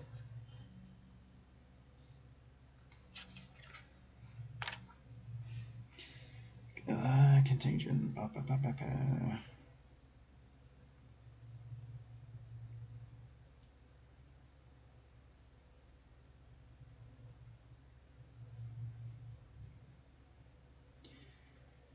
Disadvantage on wisdom, and is blind. Disadvantage on strength. Disadvantage on charisma, and is vulnerable to all damage. Yeah, that might be a little rough. Disadvantage on intelligence and saving throw. Behaves as if the effect of confusion spelled during the combat. Which that's also kind of crazy shit. Disadvantage on Dex. Can't use Dex. Disadvantage on con checks and saving throws. In addition, it takes damage. It's stunned. Yeah, I think that Slimy Doom. I think that's the one that was essentially that you're stun locking the creature if you use that spell the way it's written. And I believe it was one of the dragons that they had to fight in the game. One of the big bad dragons. Chroma Conclave.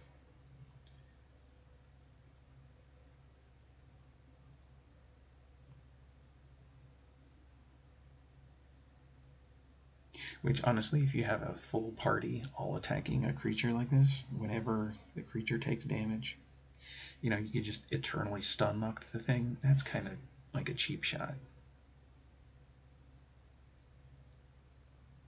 At least with, like, say, confusion.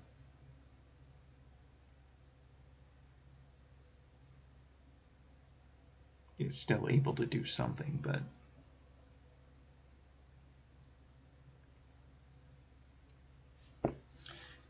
yeah. And there's a bunch of other spells that are very much like that as well. So just be cautious of what kind of spells like that. Whether you're a player using it on a DM or DM using it on a player. Cheap shots are not fun, and people get really angry about it, so just avoid the anger altogether. And don't do cheap shot stuff.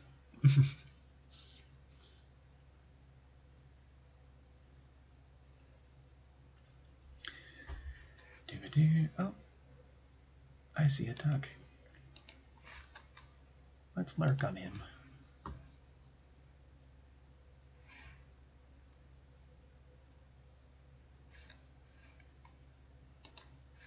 Alrighty.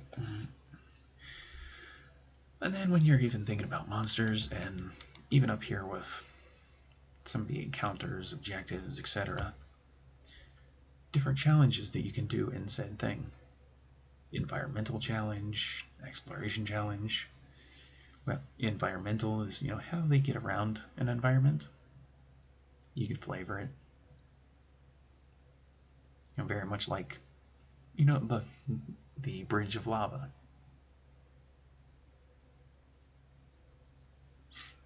I just went and did the same thing.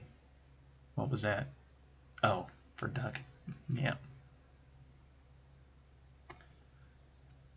But yeah, finding different ways, even going through a swamp, stepping on the stones is a very much an environmental challenge. Stay in the stones, don't fall in the muck. You don't want to end up like Atreyu.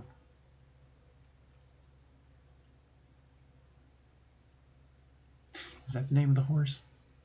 Now I'm second guessing myself.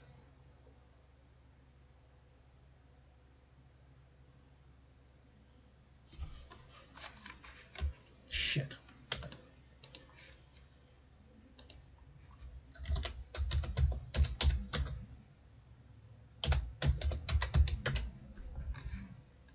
Yeah, it's Atreyu. I had to be sure. My brain.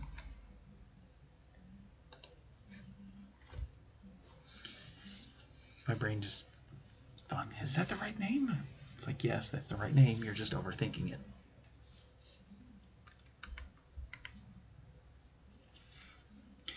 Exploration, using the swamp again as an example. Different elements in the environment itself is, what do you pick out? Do you find beneficial things, harmful things, etc.? Puzzles. I know there's a lot of players who hate puzzles. There's a lot of DMs who enjoy creating puzzles, and then there's a lot of players who hate doing puzzles. Because that's one of the things about. Oh my god.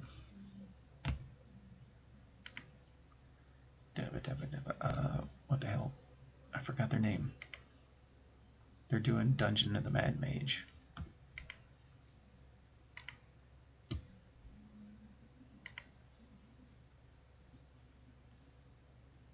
minimally maxed.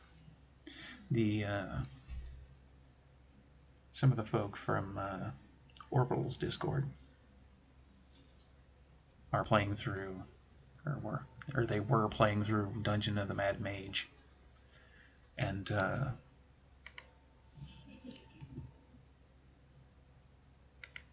that entire book is just puzzles after puzzles and different challenges, just crazier and crazier challenges.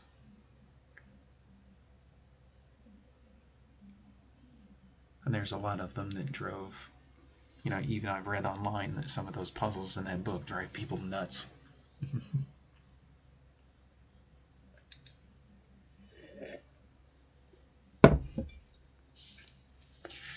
Social and political challenges, essentially just talking to NPCs, making sure you're on their good side or their bad side.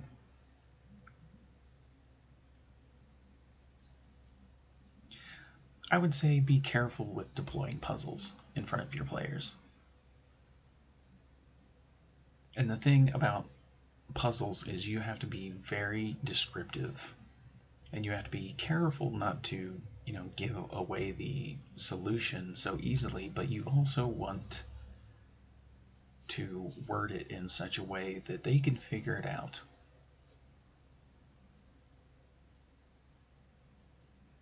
Which is always a weird trade-off. And it's very hard to account for.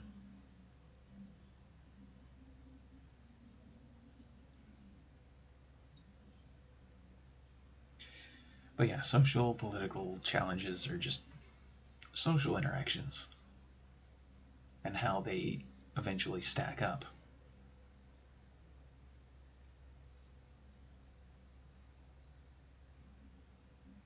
Oh man, I've dealt with bad puzzles, kills a session. Yeah, that is the other thing, is if they drag on for too long, then puzzles very much get on the bad side of players. And it's not the DM's fault, they're just trying to throw a puzzle in front of the players. Because I know that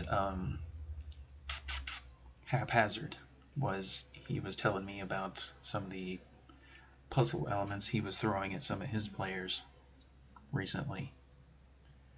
And I think he has a good mind of it, of how he's presenting it. It seems like he has a good thought process, but at the same time,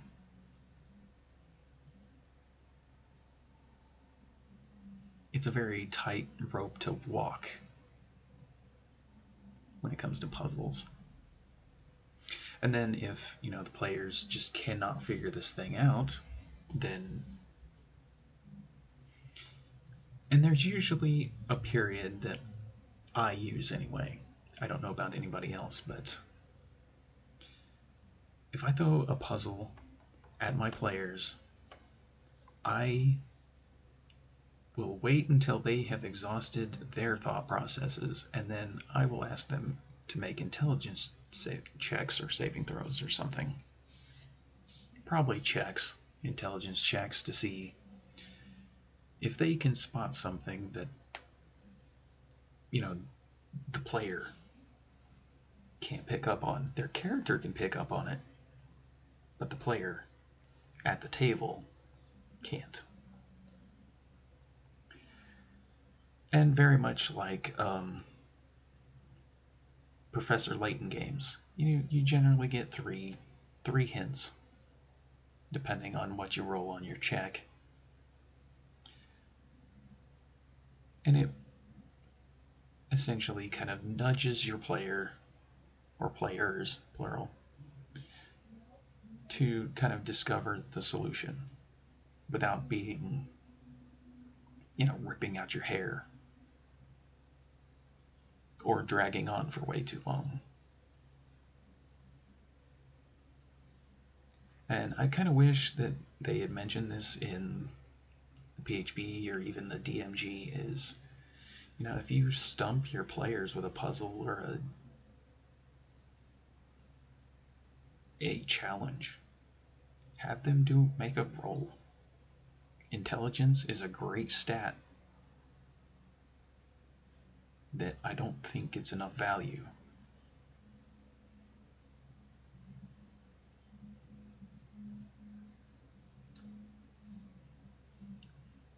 Or at least enough emphasis, maybe. Maybe that's the better way to say it. I don't think it gets enough emphasis to, solve things. And even if you're a character like Grog with an intelligence of 8, or what is it? Is it intelligence or is it wisdom? I can't remember. Regardless, he had an 8. It gives, even a character with such a disadvantage like that a chance to at least roll and see if they can figure out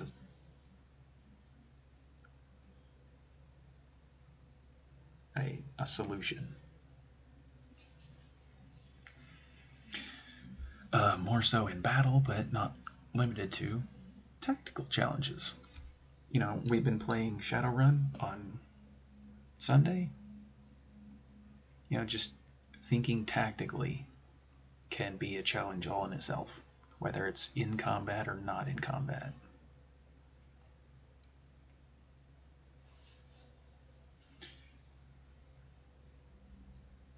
And you could essentially roll an intelligence check as well to essentially have the player glean different tactical information. I think insight is wisdom, but I treat it more like it's intelligence. Or I could just treat it with both.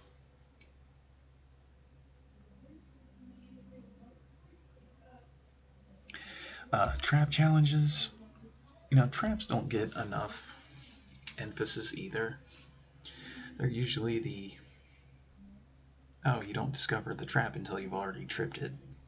Well, shit.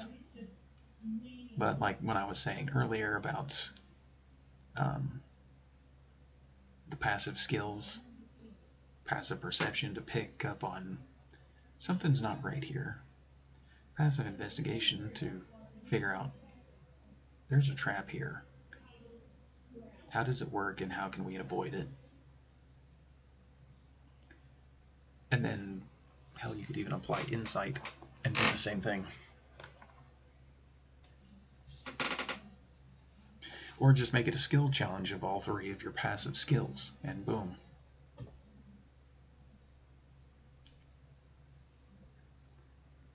Can we disarm it?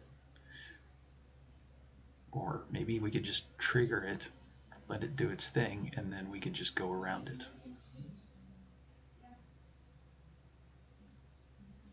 And then traversal challenges, which very much like environmental, trying to find out the best way to move through an area.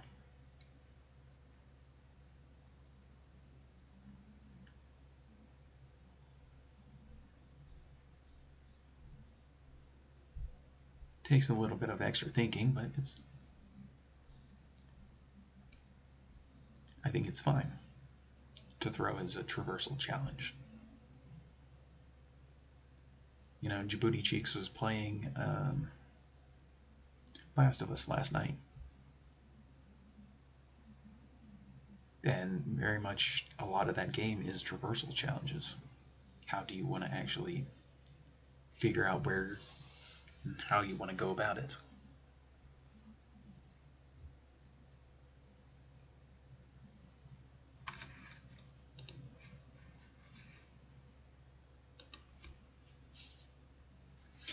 And then storyline, which I've touched on a couple of times throughout this design sheet, essentially.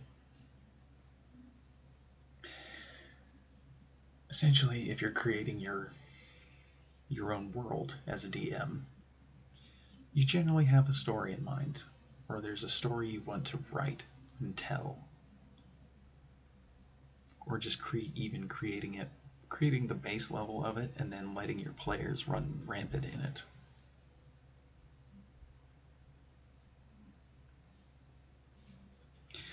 You want to think about, the origin of your kingdom or your continent, or just a region, and you want to tie certain story elements to it. Because D&D has divinities, good and bad divinities, and they have classes like the cleric, the paladin, and the warlock that most all three hinge off of some kind of divinity of some kind. How does that magic apply to your setting? Is it baked in from the origin, or is it something that manifested? Is it something that... There's a bunch of different ways you could go about it, so I don't know how to drill down on that idea exactly. I know how I did it, but I don't know if I could explain it well.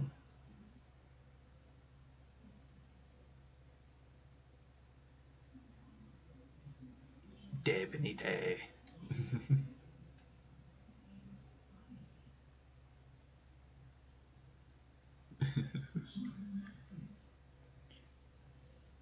Oh, divinity. I'm not as good at saying that as Bob is.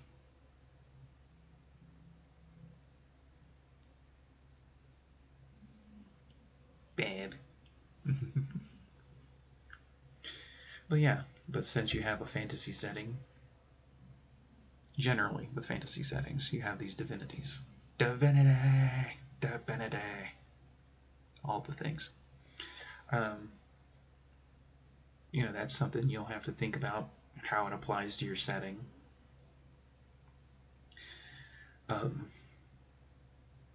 You don't need it if you don't want to. You could just adapt a divinity from a different setting into yours, which is usually what people end up doing. Or you can be like me and start off with a creation myth and then completely build onto all the layers of clay that end up being like that.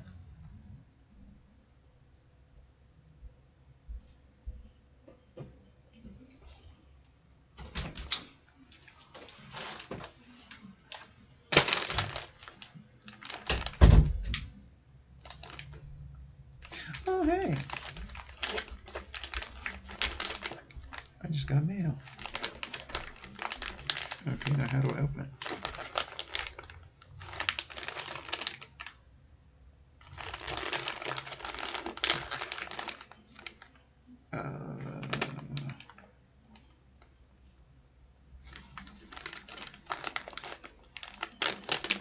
Oh, there we go.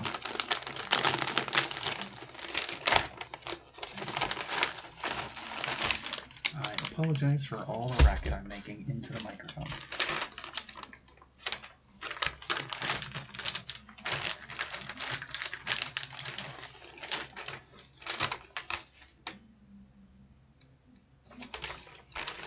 But I got something special.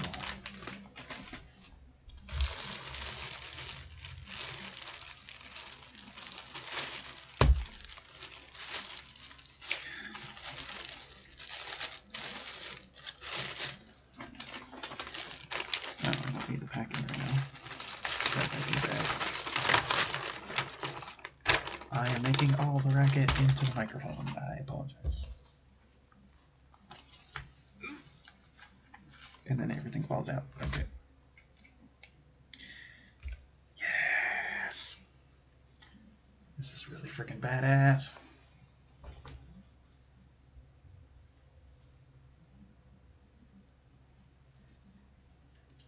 I guess I should probably...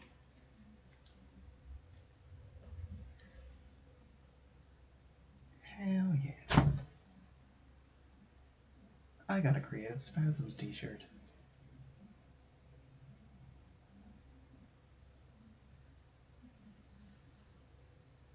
Hell yeah.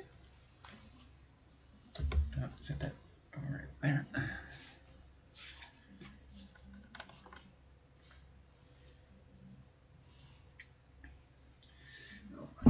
set that out of the way, actually. Then I have all this extra stuff. Hooray! And then I can take all the packaging. Get out of here. Which, if you have not... Oh my god, I have to grab the link from the laptop.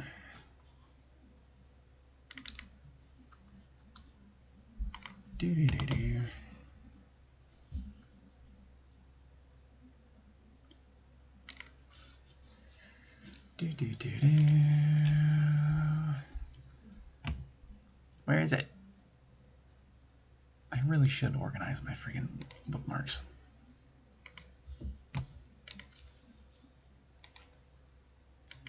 Copy.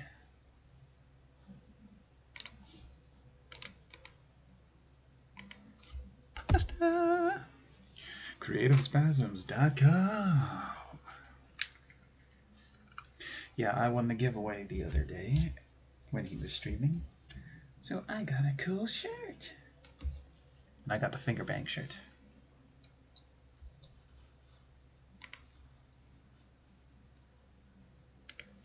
I want a finger bang shirt. And if you want to know what that looks like, go to CreativeSpasms.com and find out. Oh, and I got stickers. Oh, hell yeah.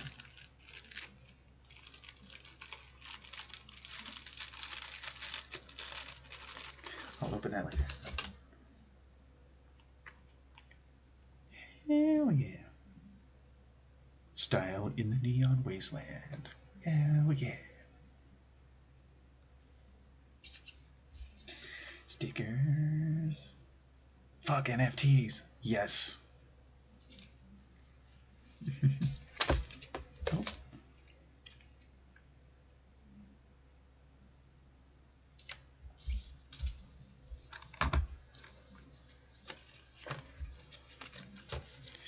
Oh, and what is that? Thank you.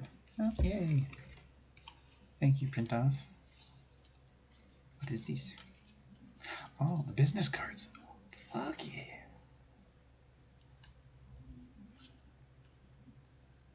Fuck yeah.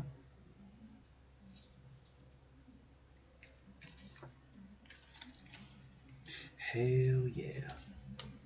Alrighty. Set all of this aside. I will take a picture of all of that later. When I'm not streaming.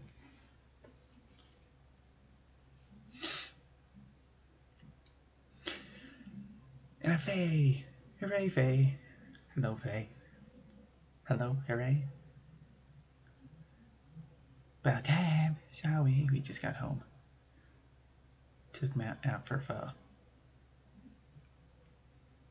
You didn't take me.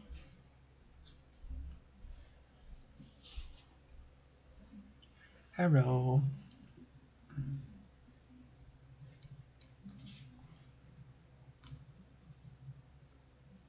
Matt from work. Well, same thing applies. You didn't take me.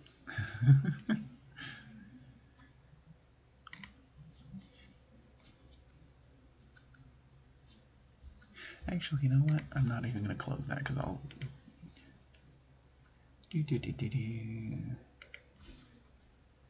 Do that. And we'll just save that for when I end the stream.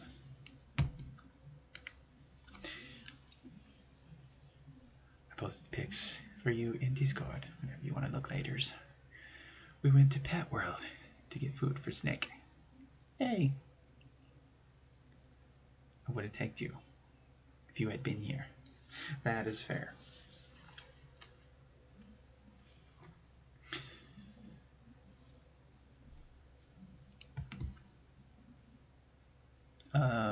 Oh yeah, we were on the storyline part.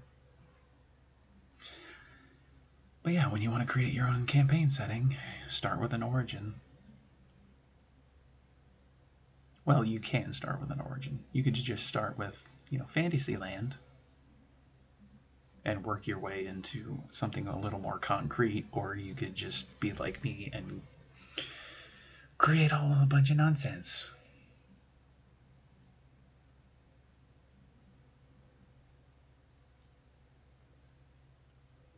Because essentially, I didn't start with the creation myth.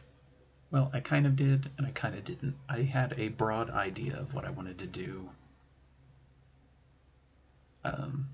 with my campaign setting right from the get-go. But I had had a bunch of years to work on it, so...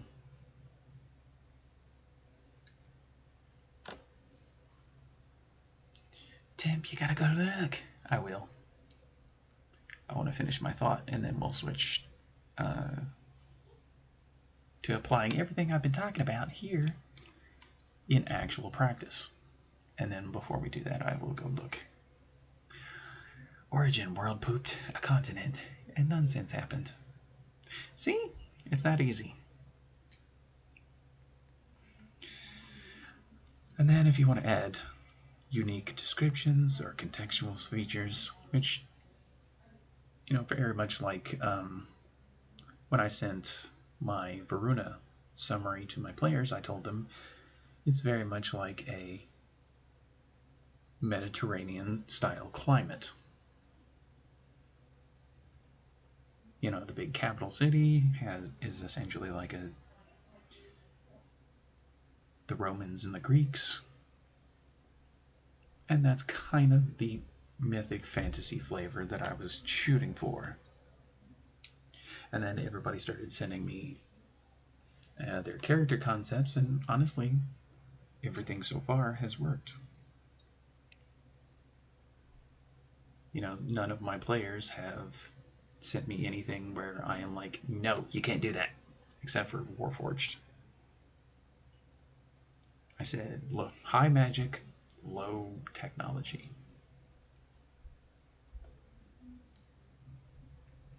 And that was something that I, you know, included in my summary to my players. And I think I've actually released the creation origin, or the creation myth, in Discord a number of times, so it's somewhere.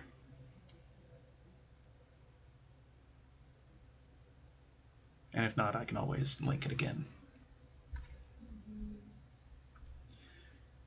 And then your aspiration and your goal for your campaign setting. You know, what is the end result? For Varuna, I can't tell you that yet. I have a few things slowly simmering and cooking. And then I can't really talk too much into it because it's a big spoiler.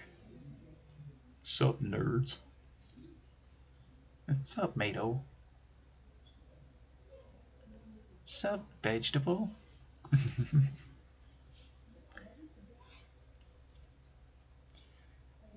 Yeah, and that's... And honestly, with storyline, you can also apply...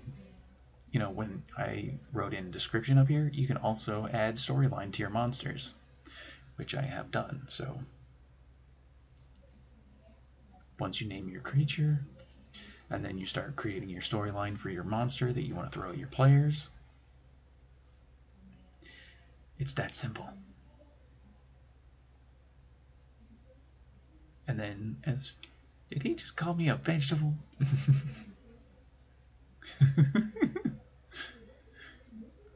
Very jokingly, but yes. But yeah, you can tie in story beats into every element of everything I've explained so far.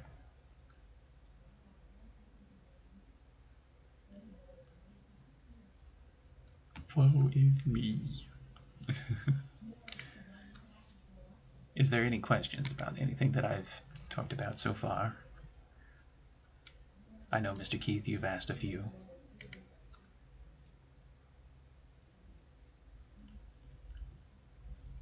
If you're curious about anything else about the process before I shift over to the next part.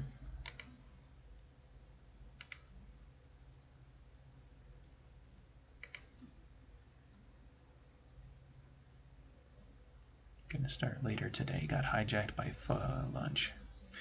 That's fair, Solo. Toidles! Oh my god. Toidles. Toidles! Oh, look at them, my brethren.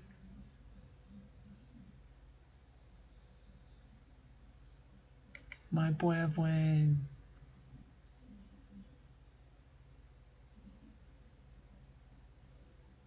My brethren. Yay. Oh, look at him. Or her.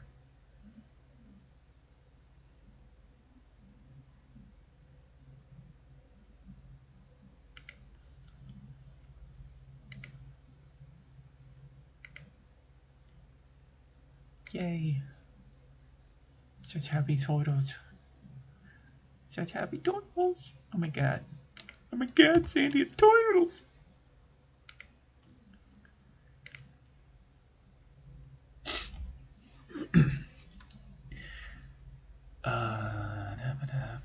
Fruity gamer. I have many questions like what and when and huh? Exactly. I rolled my new custom d6 and it said 3. Hooray! Who and how and why?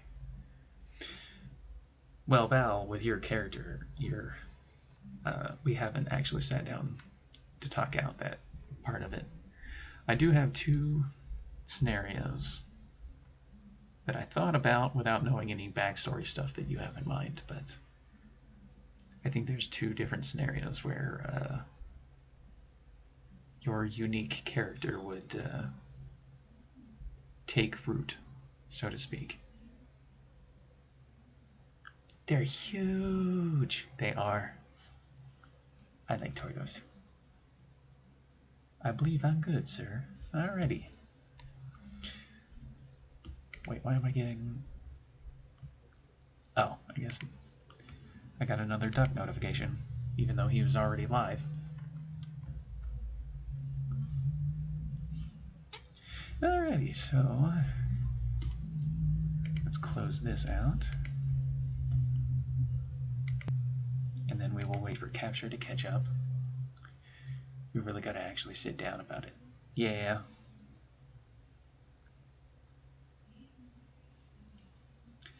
And I guess this is another point, is you can, if you are so inclined, you can create your own maps of your campaign world in various chunks. I would say soon, TM. There is a lot of programs out there where you can make maps. I am not sponsored by any of them. Don't add me. But if you need, some help trying to figure out some ideas, there are a lot. If you Google unmarked tabletop maps, I believe, you'll get a pretty good variety of different. And if you wanted to drill down on a certain idea, then you can do that as well. Unmarked, or if you want marked, you can have marked ones too if you want. I prefer to go unmarked because then I can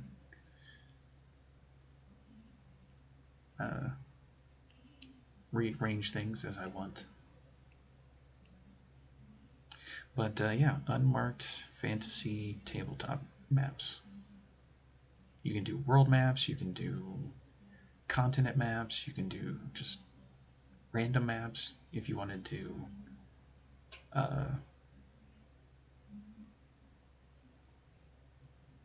And if you have the skills, which I do not, you can actually draw your own.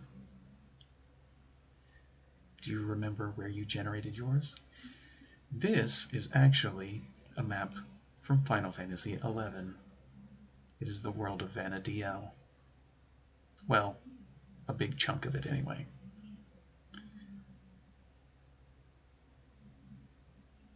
I re-articulated it into my own campaign, my Verona game, because it honestly facilitates everything I wanted to do with. and I make no secret of it. And even if you look down in the very, I don't know if it's left or right corner, where you can read the little text blurb that's there. I believe that's the artist's signature.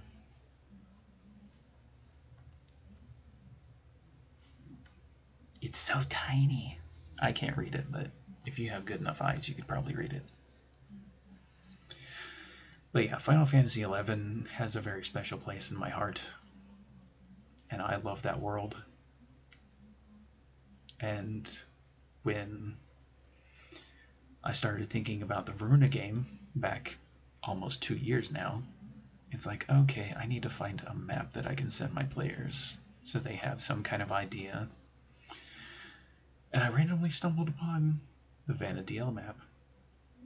It doesn't have Ot Urgen attached, but this is very much the primary continent in that game.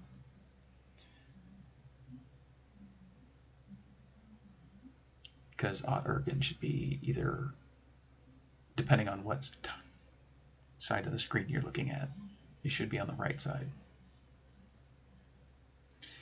But this map only encompassed so much, so...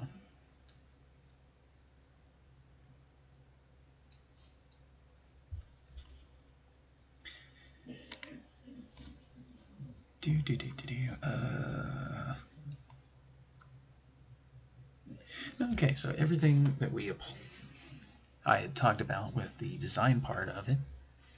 Oh, I need to move stuff off my desk. I have too much stuff on my desk.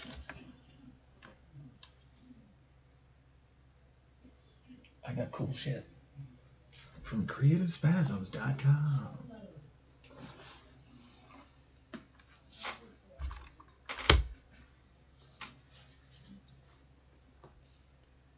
Maybe I just need to record that voice line and send it to Josh.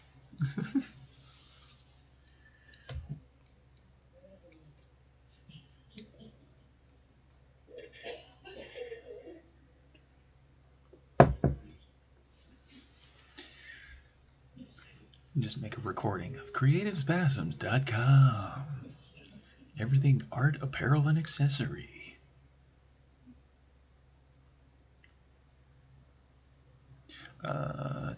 Oh. No, I wanted to go in that folder. And then we go in this folder. And that folder. Okay, so since I can't really work on Veruna anymore, because I can't do anything else until my players start monkeying around with it, I recently started the building blocks for another part of my world, the Frozen North.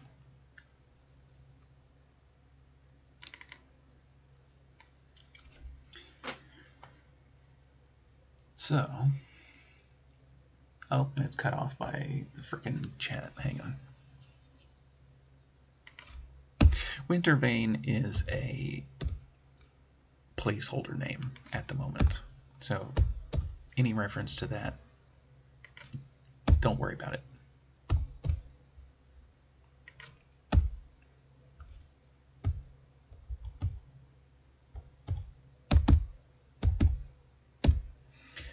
Because I feel like I can come up with a better name than Wintervein, and I feel like I've heard the name Wintervein before, and I don't want to tread on somebody else's creation, unless I actually have to, or if I just decide to say F it and do it anyway.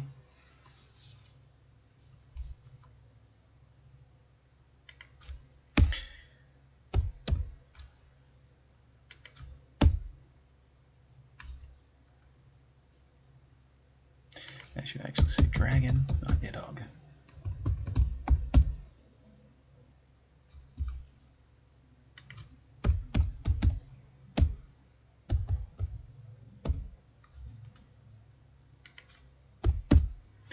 And I will fix the rest of this at some point later, but all my editing nonsense that I like doing. Okay. So essentially, Codename Wintervein is something that I started developing recently. I had an idea for it like a long time ago, but I didn't really have anything to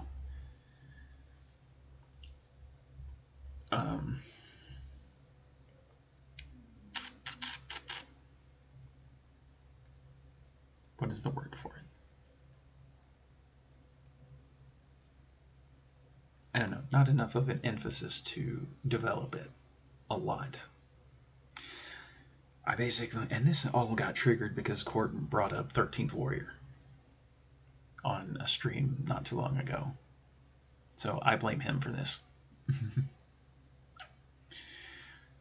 It was a continent I wanted to work on eventually, but after he brought up 13th Warrior, I've been trying not to develop too much, but I kind of wanted to play around with a few ideas here. And the first thing that I created was the Aurora Coast, which is essentially, a gateway into this new continent, essentially.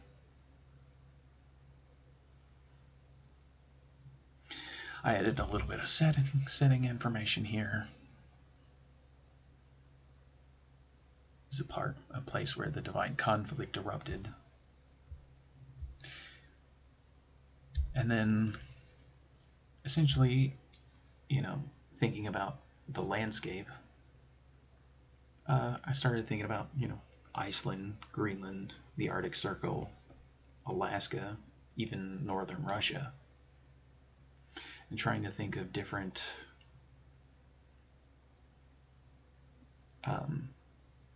landscapes to kind of draw some inspiration from. And, you can do that on Google. You can look up images of all of the things I just said. And one of the things that kind of jumped out at me was the Aurora Borealis.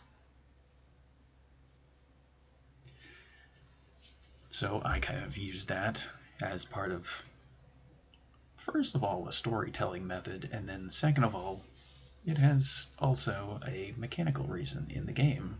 Stay tuned. But essentially, Prime Faiths, Exiled Evils, essentially the emergence of said divinities in this area essentially destabilized it and created the lights that are in the sky, the boreal lights in the sky. So that's just me tying an elemental element, an environmental element, into what this region is going to look like.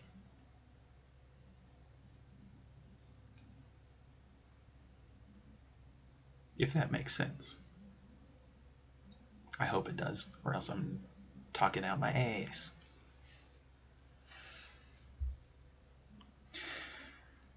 And then there's a bunch of clans that reside in this place. And essentially, the Boreal Lights effect has its own little mechanical effect, game mechanic effect, that I'll talk about more later, but essentially once you get suffused enough with it, there's things that happen. And even with Scholia Arcana researchers trying to figure it out, it's still a big mystery. Well, as part of all this writing, Scholia Arcana is basically the magic order in my campaign setting as a whole. Essentially, there's 2 continents where they do not apply, but everywhere else, they are fair game. So I make light reference to that, so I can tie a faction into this. Well, I've already tied the clans and the Arcana. So essentially, I have established what kind of people are in this area.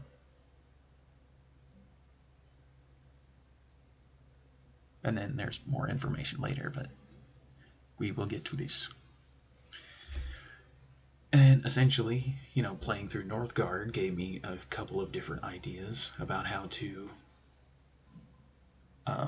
expand on the idea of the Varani clans,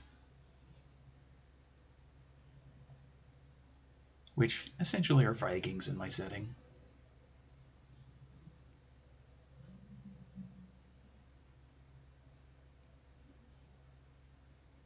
Very much, yeah, very much Viking clans.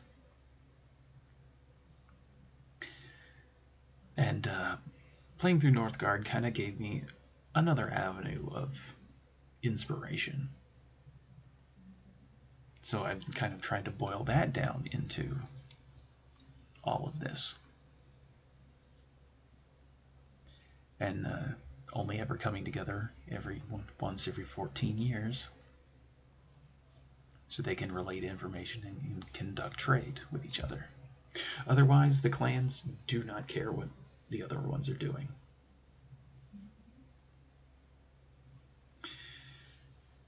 Whether, if my players wanted to be a clan member, then they could be local. Otherwise, I have a different idea, which I will explain after I get through with all this. And then there's two clans, the Dragon and the Kraken clans, that have long deviated, and they just do not like anybody.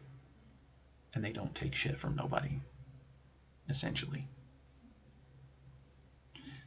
So essentially I established the clans, and I established the Arcana's presence here. And then even an antagonizing force here with the two clans that don't get along with the rest of them.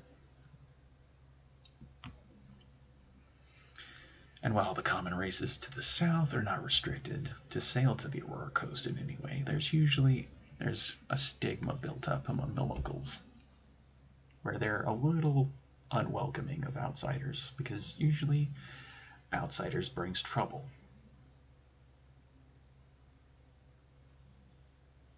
And it's their ancestral land, so you generally need kind of a reason to be in this part of the world.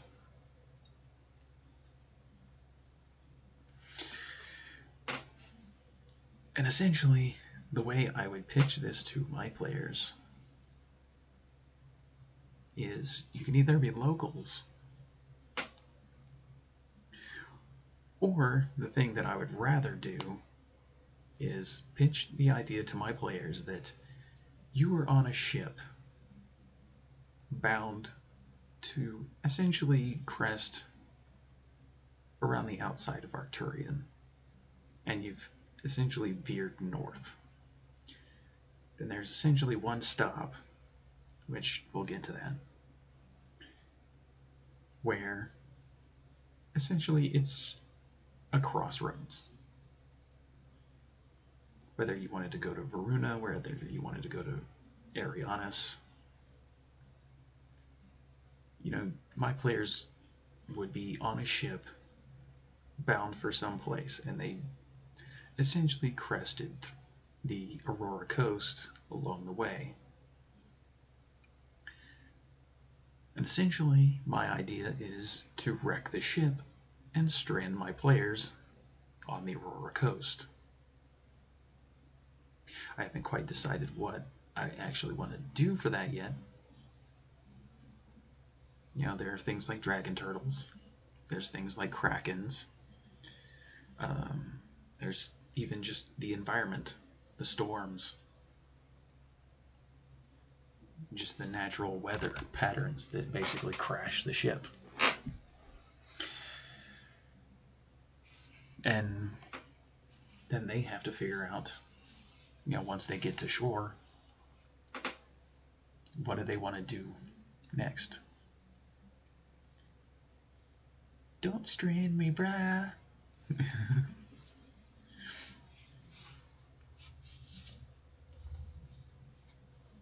It's only temporary. The one boat sinks, and then essentially that's part of the adventure for this, is trying to find the nearest civilization, trying to get back to where you want to go. But, you know, for the players who wanted to play in this kind of a game, you know, they might get, you know, caught up in all of the elements that I could cook up for this continent, essentially. And I've already made a handful of notes. Polaris Point or Polaris Port, I haven't decided on a town name yet. Like I said, when it comes to naming conventions, that is the last thing that you'll iron out. The fjords, very much giving a terrain for my players to wander around in. And I haven't really decided on what kind of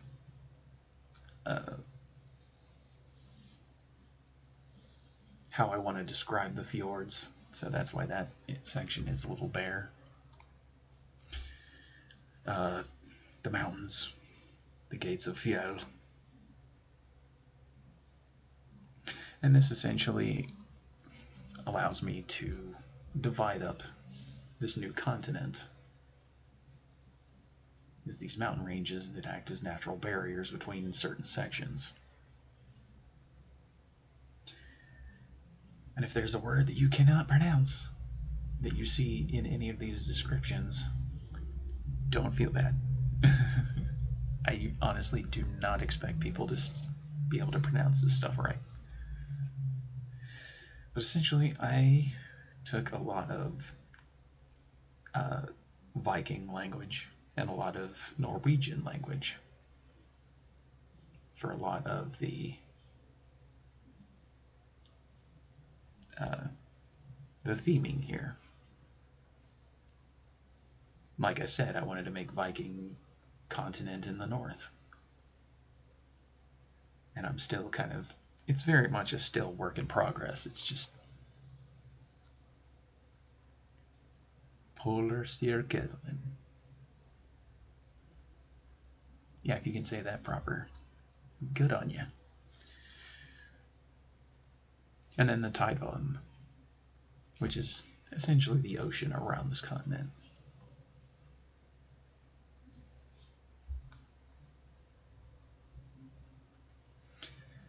And then essentially I nailed down that part, and then I started working on landmarks and trying to use the clans as extra flavoring for all these landmarks.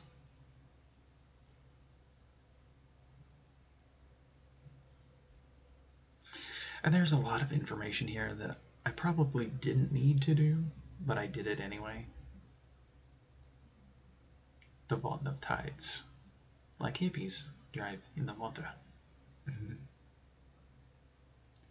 The Viking hippies. But yeah, and even you can see some of my notes that I've taken kind of using different words. Utstraling.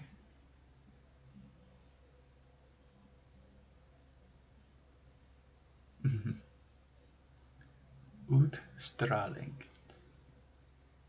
And there's some of these words that I've actually practiced in saying. The Velsven. The Bjorn. And essentially this is essentially an area where a DM, you know, like I said when I was talking about environments, creating different environments out in your around your starting town is going to help inform things later. And I've already done quite a bit. And even all this, even though I've done a lot of this, still not done. Because each clan, essentially I decided after I did all of this writing work, is each clan is going to have special abilities unique to that clan. I haven't ironed that out yet.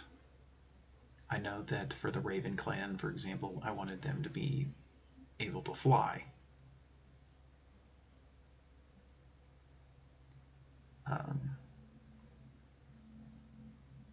The bears, maybe something like wild shape. They could always wild shape into a bear. So on and so forth.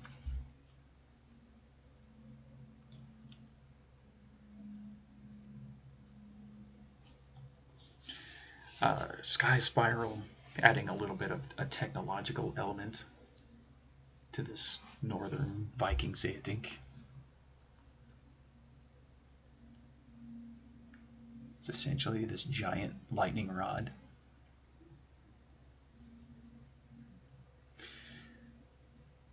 And it's, yeah, I still haven't figured out the rest of it, but yeah, it's essentially a technological element. The Voliers.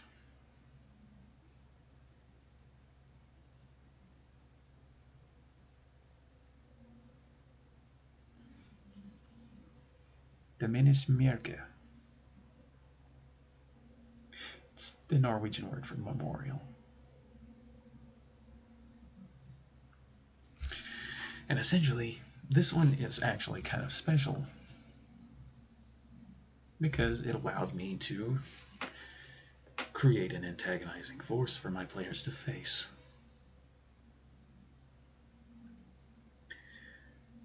Thinking about it, I looked, very much like what I mentioned earlier, thumb through the monster manual and figure out what kind of monster you actually want to face. You want to throw at your players. And trying to think about elements of a Nordic nature that would still apply as well. I decided I wanted to throw a Death Knight at my players. So I created Orlok, the Lord of the Draugr. Mechanically, he's a Death Knight. Thematically, he is Lord of the Draugr.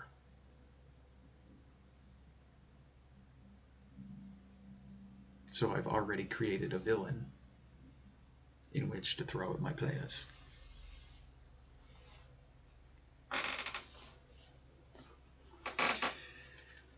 And essentially, the idea was, the clans used to put their dead in tombs. Well, Orlok basically started using the dead as his army because he was so consumed with conquest. And even in death, it does not stop him from turning the undead into his legions.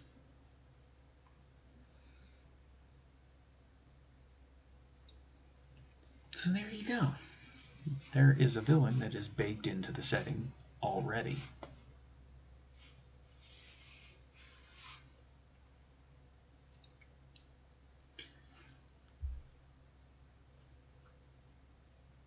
And, for a first-time DM, this might be an advanced concept, but it works. You find a monster that you want to use, and then you figure out the best ways to do so. With all these Draugr, I can use skeletons, I can use zombies, I can use whatever undead creatures that within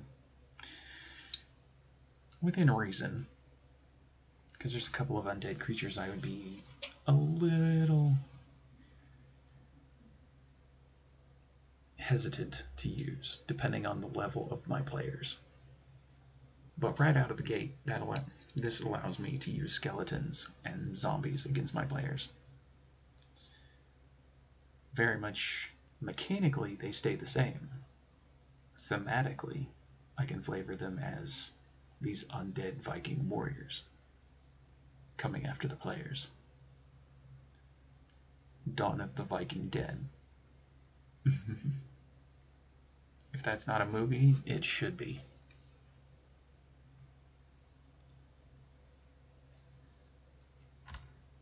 Where's my trademark check?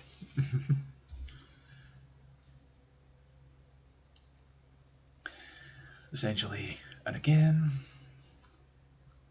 organizations, I very much stuck to 3. For now. There might be another one that might apply. I'm still kind of trying to work out the particulars for in my head space.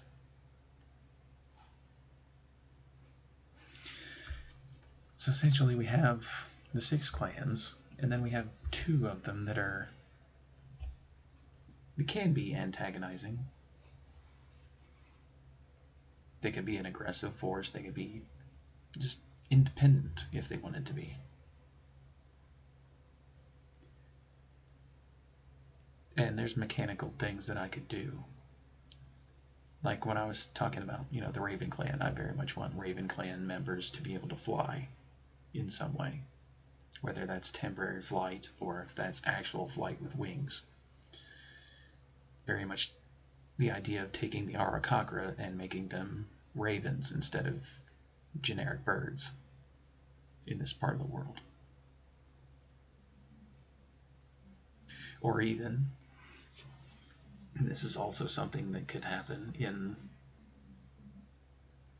development, you find monsters like the air cultists from the Elemental, or the Princes of the Apocalypse book, the Temple of Elemental Evil, the Elemental cultists. And you could tie, wingsuits to the Raven Clan. And they'd just be able to fly around with wingsuits instead of, traditional wings. All within the realm of possibility. And even if I was going to write this up, which I may end up doing, and using this as an example, is I would take all the creatures out of all the air cultist creatures out of the book. I would essentially rework a couple of things and make them unique. But the idea that, all of them have wings or a wingsuit where they can just take to the skies if they need to gives them their own unique theme.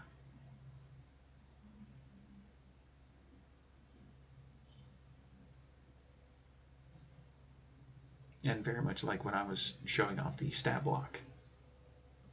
You very much can build it from scratch, or you could take a pre-existing monster and just rework a few things. As a DM, you can do that infinitely.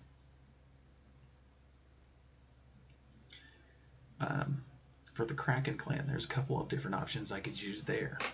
I could use the water elemental cultists out of that same book. Or, and I forget which book it's in, I think it's Volo's, where there are Kraken priests stat blocks in the back of that book that I could utilize as a monster to throw at my players. Whether offensively or defensively or whatever.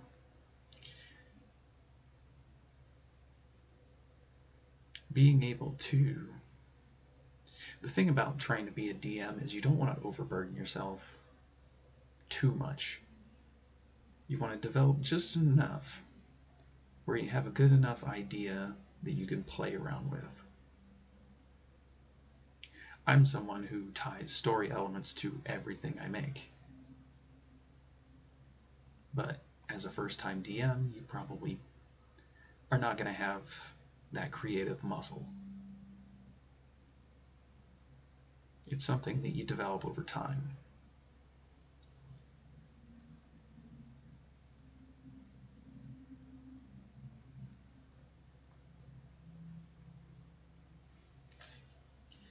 And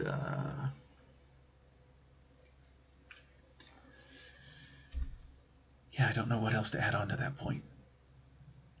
And then we have the Scholia Arcana, which essentially is both a gateway for characters who are not local to essentially have a faction that they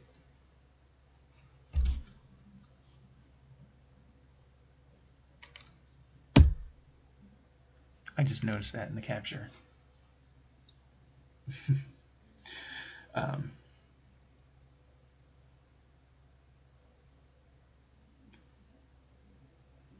oh my god, my brain. And essentially a faction that exists outside of,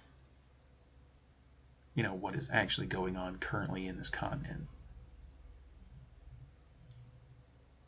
I don't know if I've actually released the Scholia Arcana file, but essentially they are just a generally a lawful, good mage order that, except for 2 places in my entire campaign setting, they have a little bit of pull.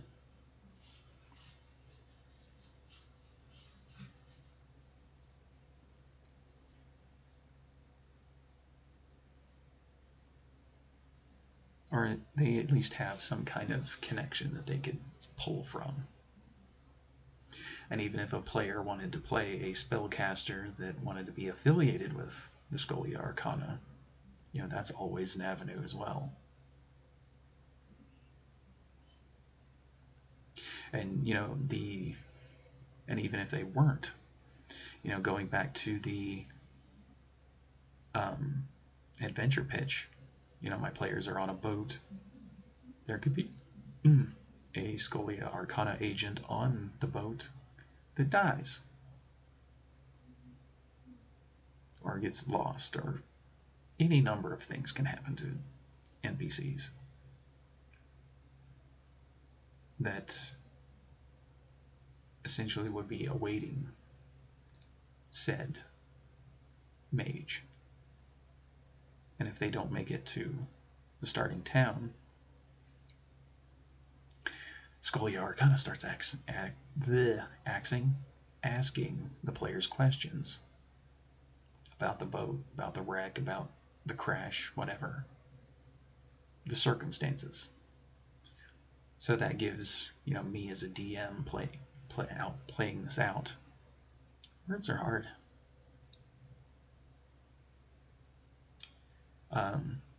It essentially allows me to inject NPCs.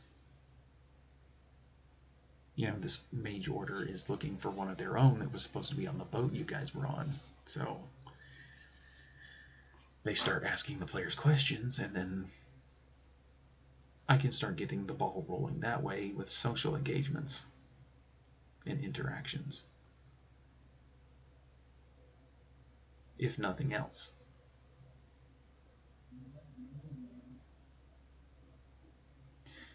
And honestly, with organizations, I recommend generally 3. Usually have a good option, usually have a bad option, and then have somebody who's just independent, lost somewhere in the middle.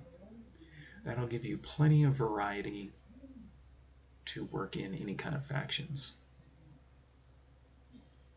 The generic ones are, here's a mage order or a knighthood, a lawful good knighthood.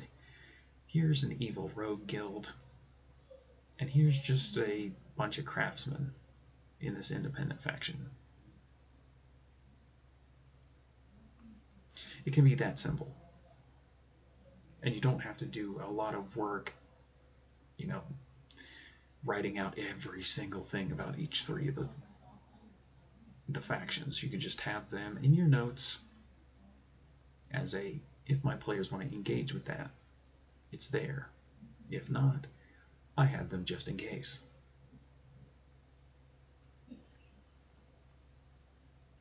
And that's kind of what I've done here. You have essentially the 6 clans are essentially more so lawful, at least in their regards. I grabbed the wrong mouse.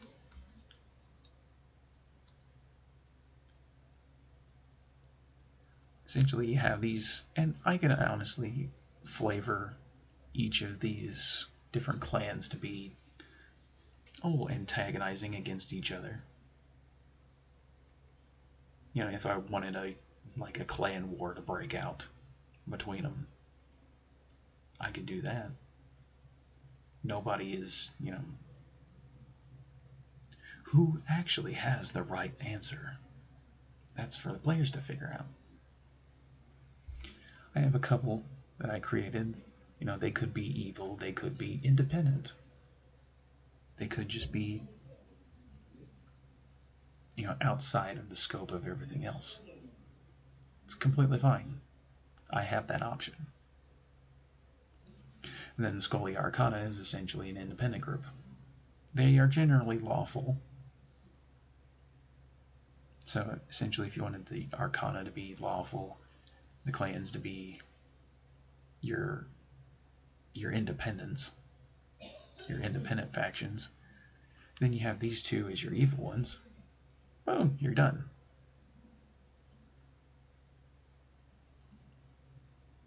And then you also have the Draugr up here to use as a complication to all this faction nonsense.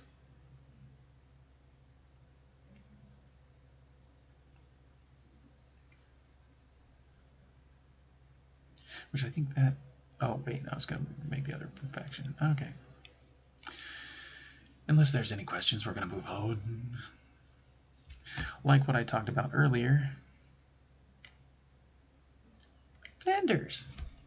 Vendors, merchants, etc. I always include an inn and a tavern because players need a place to rest, people need a place to rest. I always create a general goods vendor, trading post, whatever. I always make a blacksmithy because players need weapons and armor, or if they have the materials, they can commission said creations.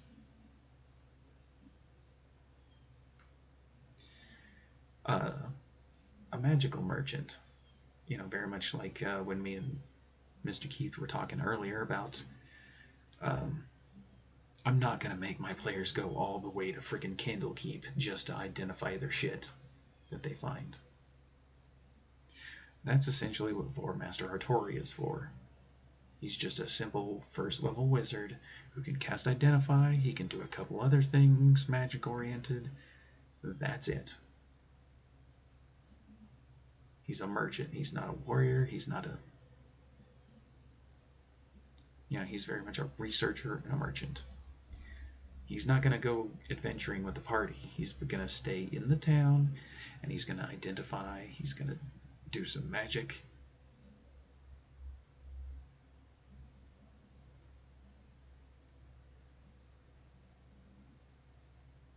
And hell, even thinking about this continent, there's not going to be anything like a Candlekeep. Just flat out, there's not going to be a Candlekeep anywhere on this continent. So having, different wizards or different spellcasters who can cast Identify is going to be a great asset here.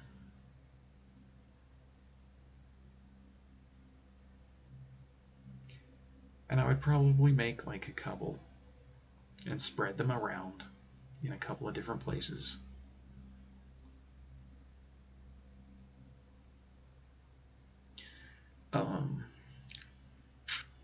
I had an idea for a Boar Clan medicine woman that has more like natural healing and potions. Some things that you can't get from the general goods store, essentially.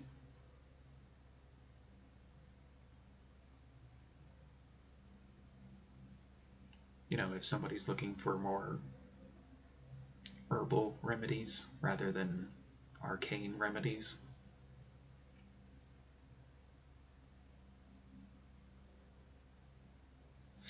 And then the wharf, because very much like earlier when I was talking to Mr. Keith, transportation is a big thing. And since I'm making this starting town a port, I decided to create the wharf for transportation purposes. And I would say the boats generally run maybe once a month. I would make it a decent sized gap to where the players couldn't just jump on a boat every hour. You know, there would be trade routes, there would be passages. I would have to think more about the Tidevon and how different routes would go.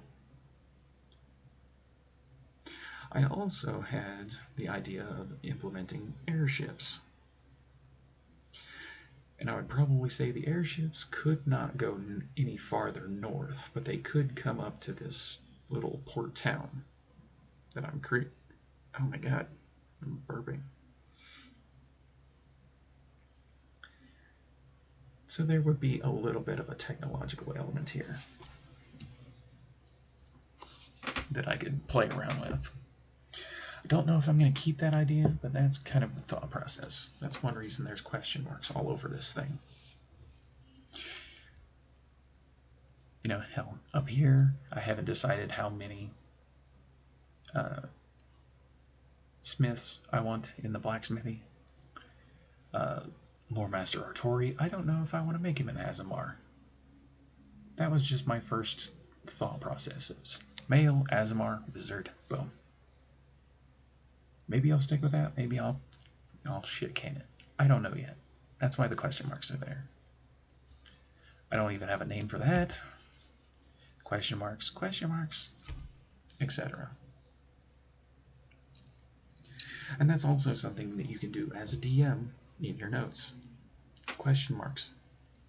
Just, you know, even if you're asking yourself questions, whether you're making notes for later, question marks are great. Why won't you open? Oh, that's why.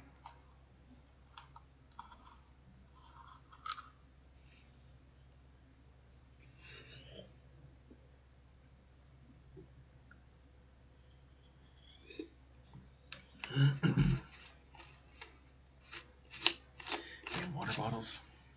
Well, the seal didn't break, so I didn't want to open.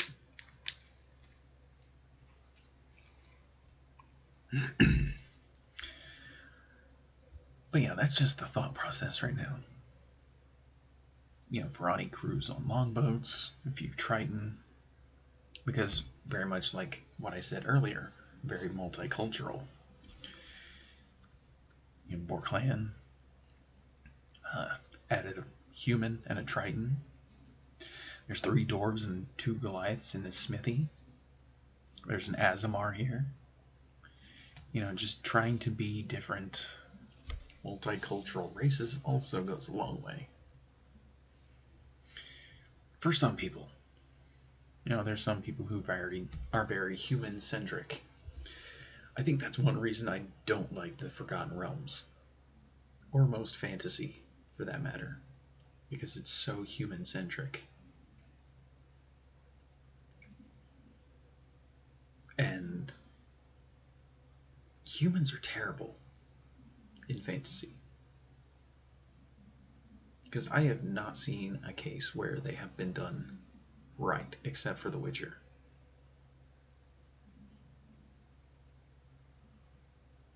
Which, even then, some people have issues with the way humans in the Witcher series operate. Which is fine, but because when it comes to,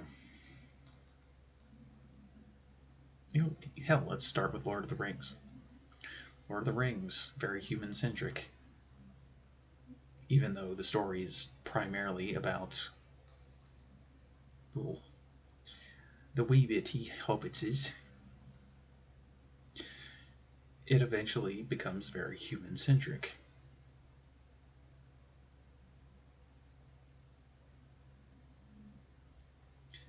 Because the elves, they don't do a whole lot except show up and kick ass. The dwarves, same thing. There is so much human activity going on in Middle-earth that, you know, the other races seem like they are there just to be there for setting dressing. Which is fine. It's fair. not downing it. I'm just saying there are some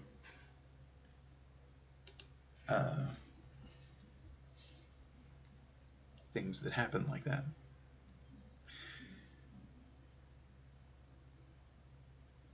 In Star Wars, for example, everything is very human centric because there's an awful lot of humans and there's some aliens, but they're more so in the backdrop. Most of the primary characters in Star Wars are human or some variation of human.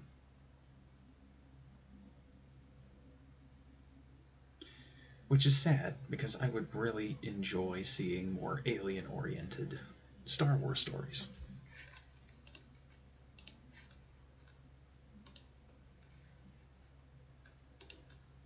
Because who doesn't like cool ass aliens?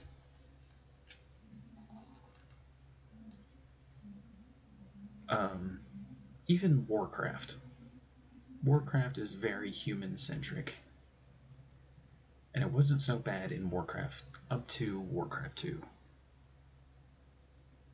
I think Warcraft 3 is the thing that kind of shot them in the foot. Because of Arthas. And I both like and hate that character. But he is a way too large of a part in Warcraft 3. Where I don't think the other races get enough time to shine.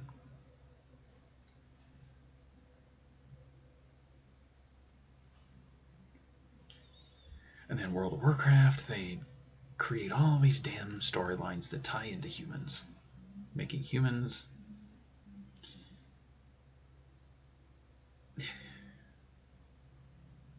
that's way too complicated of a topic to go into.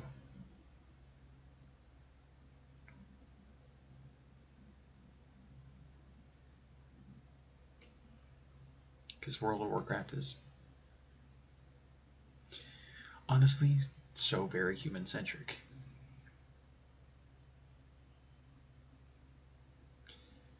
Because the humans control the Alliance does whatever the Alliance does.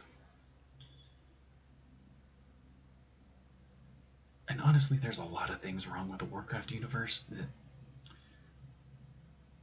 I don't want to be sitting here for 10 hours describing what's good and bad about them.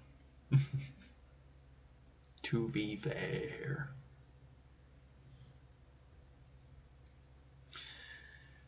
Maybe that'll be a stream at some point. If people are interested in that. The things I like about the Warcraft universe and hate about the Warcraft universe. Because there's some things I really like about it, and then there's some things I absolutely despise.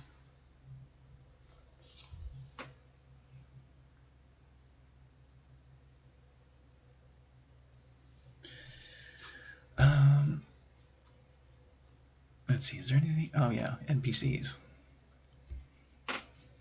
Derp. And I write NPCs here, but prominent NPCs is more so the goal here of this section.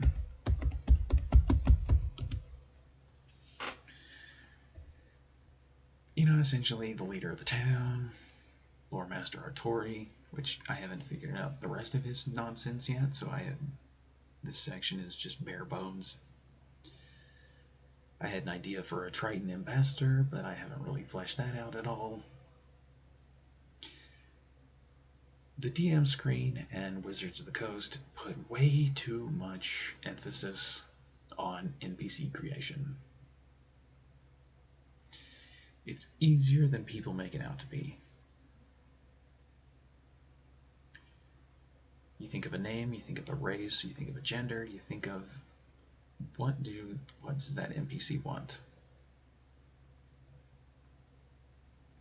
What are they trying to get done? You know, even up here when I was talking about the different vendors, I didn't have to name any of these people, but I did so anyway. I made specific different names for each of these people. And I've been creating things for long enough, I can come up with a name just on the fly.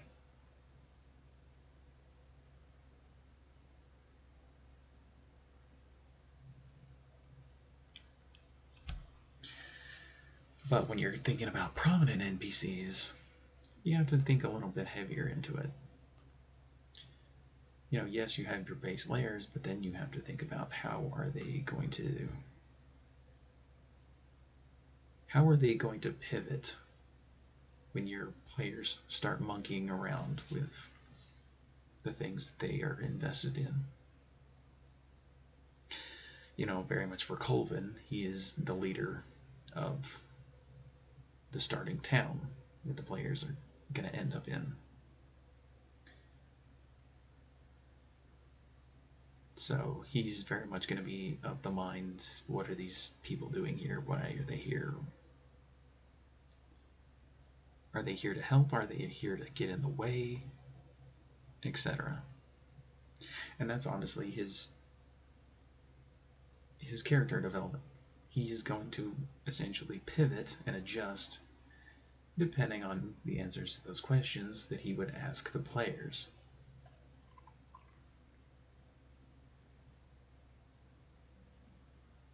You know, I'm not someone like Mercer who creates a Pumat soul and makes it so likable that you can't. I start off with just basic character ideas, and if my players interact with them, cool. If not, I have it in my back pocket for later.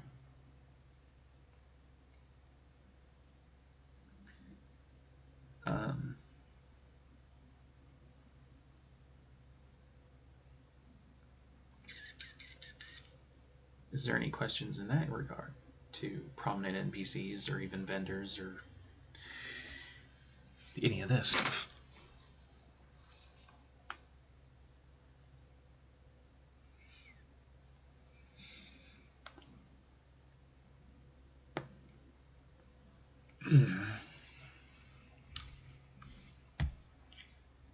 Because I need to check one thing before I open up the next thing.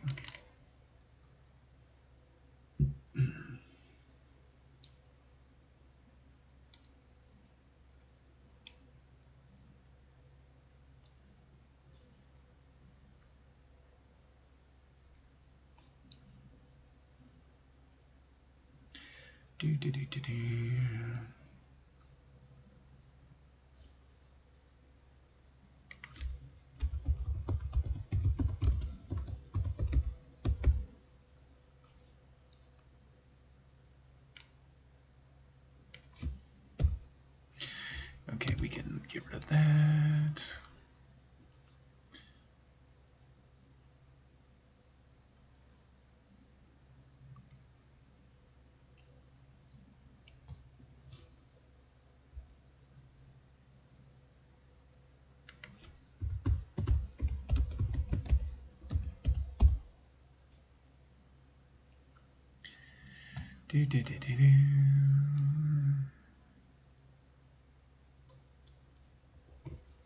Okay. Got rid of that and that. Okay, so close that out.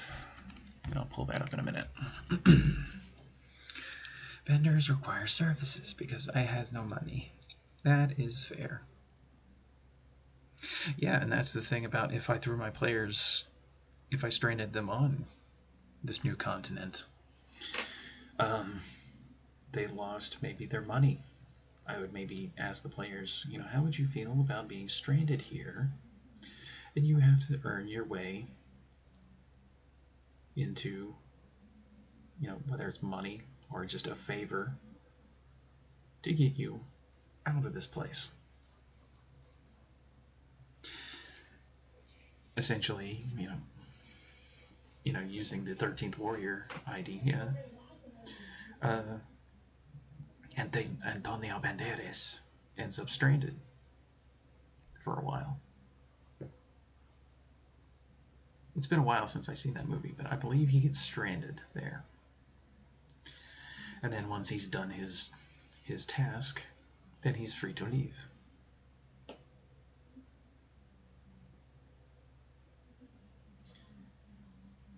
Using even that movie as a reference here. Maybe when I crash the ship and strand the players on the continent, they would essentially find their way, probably a session or so, and they would find the starting town on the coast, and then that's where they would have to start figuring things out. If they want to make some money, they do some favors for the locals, and then, or they just have to wait and bide their time, but in the process they can, wish that thing would stop oscillating.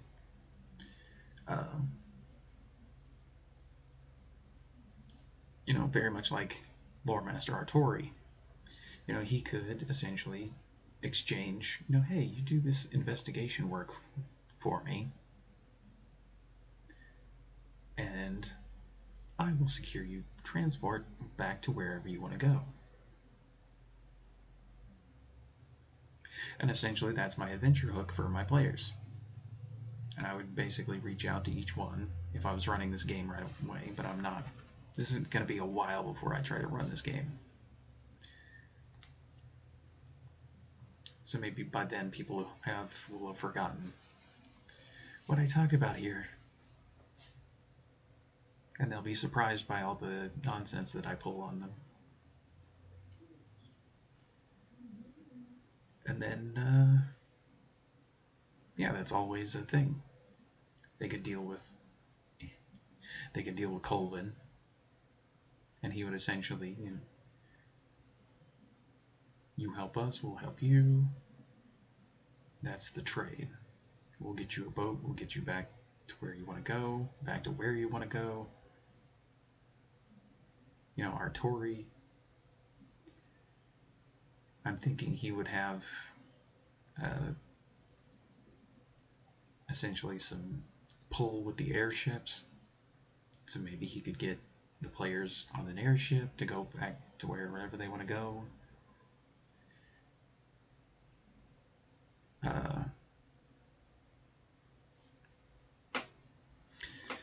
If I develop this Triton, maybe there's another deal that they could make. Essentially, I would tell my players, you're here on this frozen northern continent to adventure. But there's ways if you want to peace out. There's ways of going about it. Oh my gosh, the difference in volume on my phone. I can hear now. I like trades and dealings rather than straight capitalism. Yeah, exactly. It doesn't have to be about money. It could be. Maybe that's one reason you send your players into the tomb. Or even Colvin. We have Draugr on the horizon.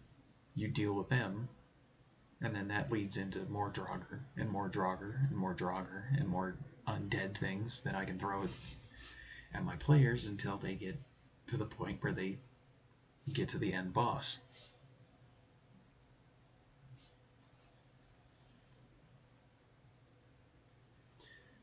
And then once peace is kind of restored, then, Colvin might offer them a free boat ride.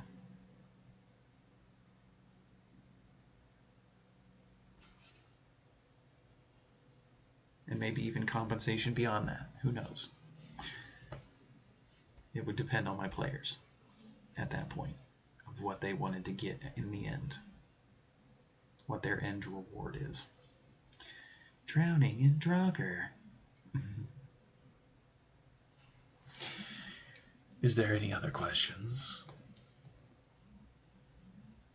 I want to take the boat back to Veruna and eat goblin steak. If you wanted to do that, that's also an option.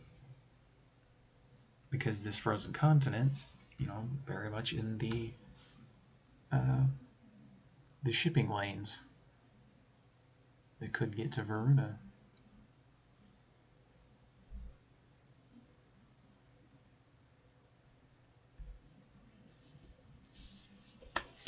Varuna, Arturian, Urai. If you wanted to go out to Kenshir and the Taikyu.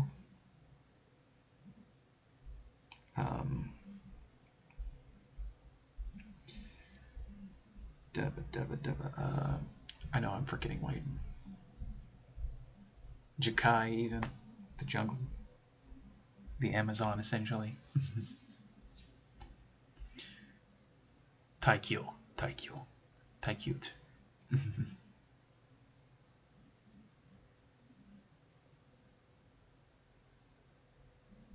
Snake Haven! Yeah. I have a number of places where I can play games and run games, and not all of them are campaign worthy, but maybe like one-off adventure style places.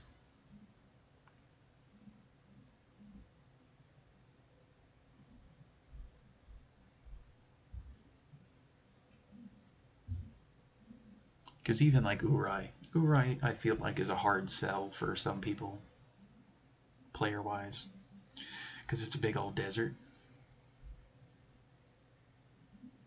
And without spoiling too much, there's some interesting elements going on there, but for all the characters that people have submitted to me, I don't think any of them would work in Urai.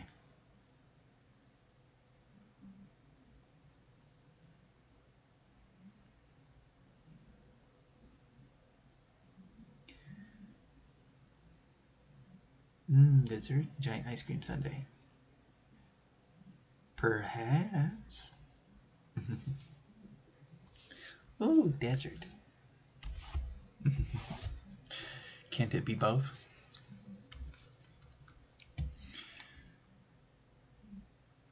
Okay, so let's see, what are we at?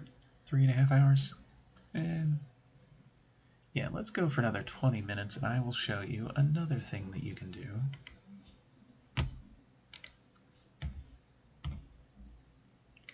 Gotta wait for capture to catch up. I could turn it into glass for the sundae. You could. But you could also do that in Varuna. There's the whole desert island to the south with all the cat people in it.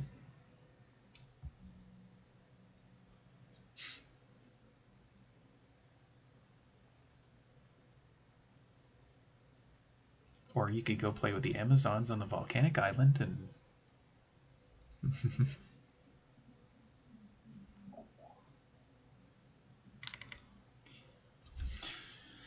essentially, this next file is some faction ideas that I thought of.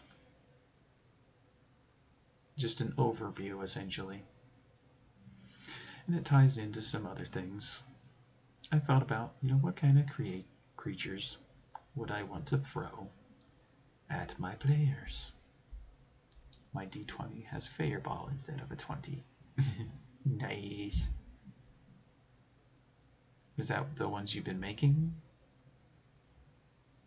I want to do all the things. Well, yeah, we talked about factions a little bit before. Essentially, the makers are my technological option. Doesn't really apply to the Aurora Coast, and that's why they're not in that list. But essentially some Azers and some Warforged that operate out of a volcano is my basic idea of how I want to go about that faction. Torden, which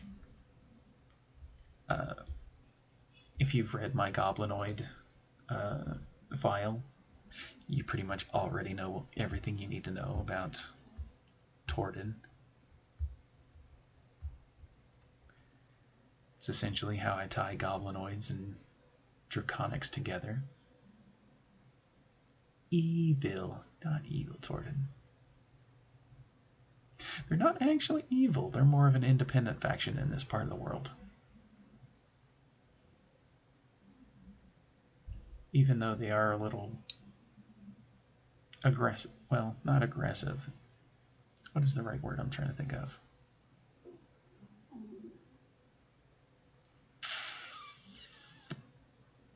They're more so on the independent side. Let's put it that way. Territorial. That's perfect. It is.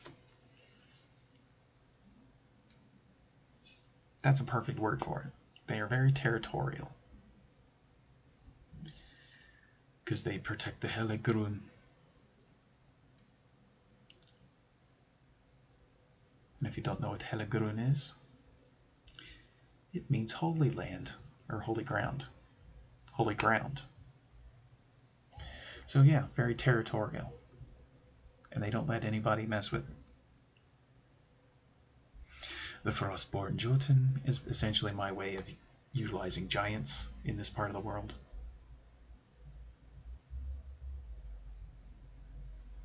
I could throw some giant enemies and giant kin. Halagroom. Lots of men brides. Giggity? And then we already talked about the Draugr and Orlok. But one of the things that most DMs won't let you do is see what kind of monsters that they want to throw at you. Well, I picked a bunch of different creatures that I would want to use.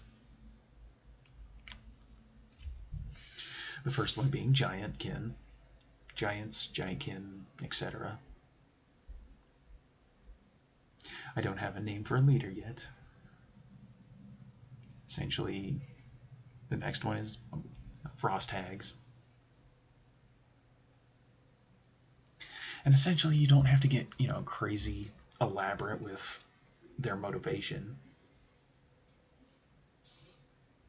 I know there's some DMs out there that they want to go super elaborate, but honestly, you can stick to simple concepts. The giants are trying to reclaim their rightful place in the world.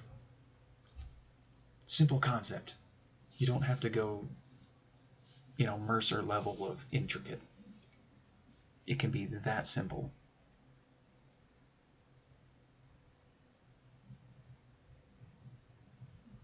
I realize, Mercer is great at storytelling, but at the same time, you don't have to go to that exorbitant amount of detail sometimes with your creations.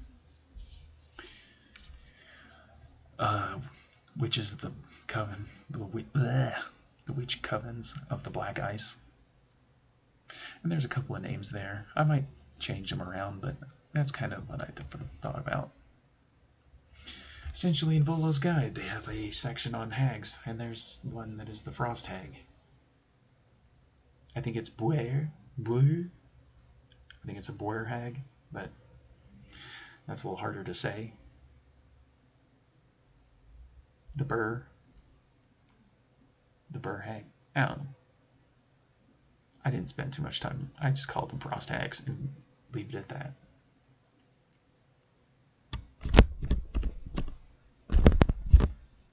Get off my screen, you little shit.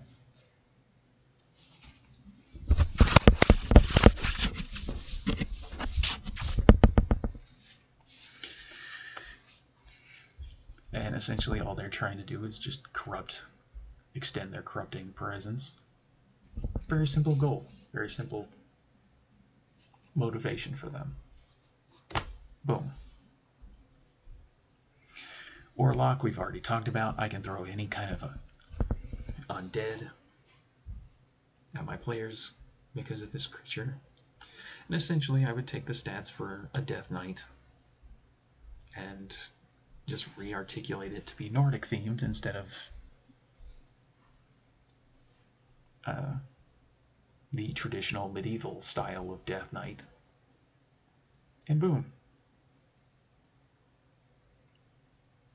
Undead, Valkyries. I could use some Celestials even as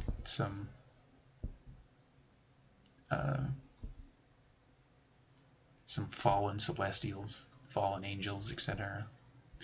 Even Fomorians. I thought that was a fun idea. I could use Fomorian enemies against my players, and it would still be fun.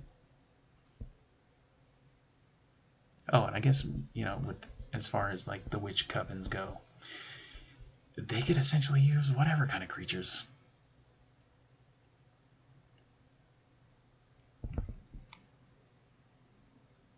As little minions, essentially. Torden, we've already talked about Torden. Essentially goblinoid dragons. They're an independent world power, and they're very territorial. So if you step foot in their holy ground, then they are going to be a little frustrated, and they are going to fight to the death for it. Winter Fae, and elemental-oriented creatures. I have not figured this part out yet, but I've wanted to use Winter Fae in this part of the world. I very much had this idea for a character a long time ago, and I forget what the hell his name was. But I wanted essentially this Archfey that ended up in the mortal world. And he liked roaming these frozen lands so much, he made it home. And essentially this allows me to use, you know, a lot of interesting Fey creatures in this part of the world. You know, owlbears, darklings even, because since darklings kind of do not like light, having overcast gray skies in this part of the world can be beneficial.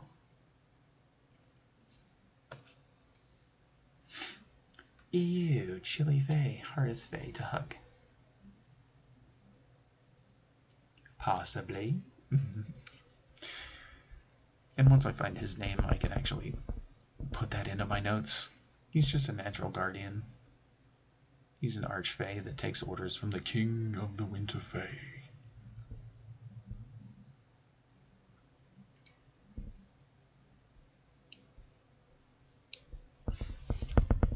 Because I think I've even said this before, as far as my Fae wild-oriented creatures. There's Summer Fae, there's Winter Fae, there's Shadow Fae. And, yeah, I very much wanted to be a king? Blasphemy. Well, there's a Queen of Summer, if that makes you feel better.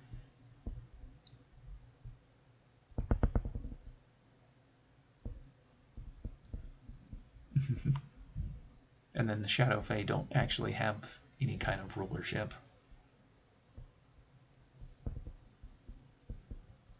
You know it. I basically wanted to very much, I was debating the ideas of the Triton Ambassador. I very much wanted if people wanted to do underwater adventuring in the Frozen North, there's options for that, and I wanted to create a conflict between the native Finfolk and the Kraken Guard, which, that name, you probably should know already, because I think I've actually talked about it on stream before.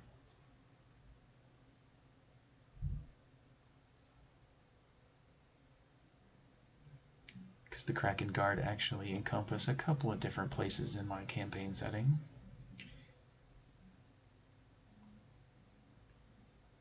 Yes.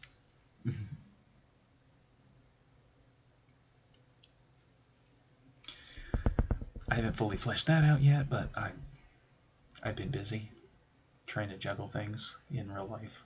So that's one reason a lot of this is kind of... Plus, this is something that you will do as a DM, is you'll pick out a number of different creatures that you want to throw at your players, and then you're just trying to find the right way to apply it. Much fun for another character, not so much for Young Flame. Yes.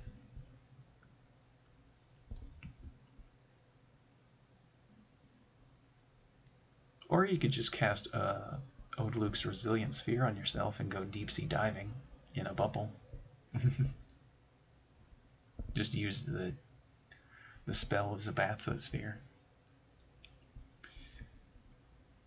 And then prominent NPCs that would encompass the entire continent.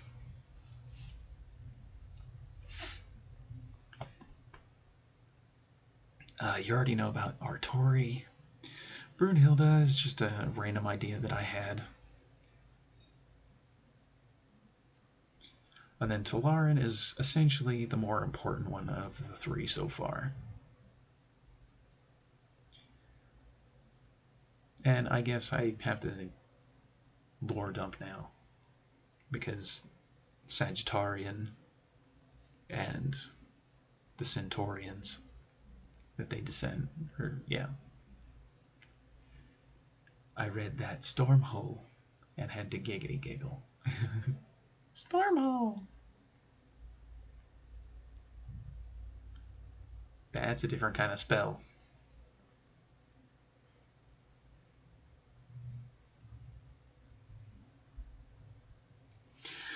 But yes, essentially, Centaurians in my campaign setting descend from creatures called the Sagittarians. Essentially, they got wiped out. And I believe I have this written down somewhere. I think there's only... I think there's only 4 of them that remain. It's either 3 or 4. And Tolarin is one of them. And he's essentially been in hiding for ages.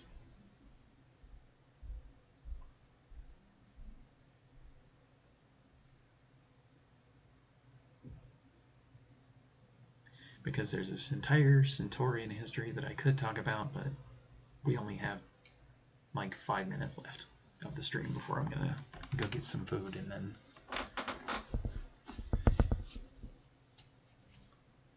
I'm gonna get to bed. The sleep calls for me. Thank you for hanging out, Mr. Keith. Thank you for the resub. But yeah, we're just gonna go for another 5 minutes, and then I'm gonna wrap things up. And then the next stream is gonna be another deep dive into designing tabletop stuff. Which honestly, I have more prepared for that stream than I do this one.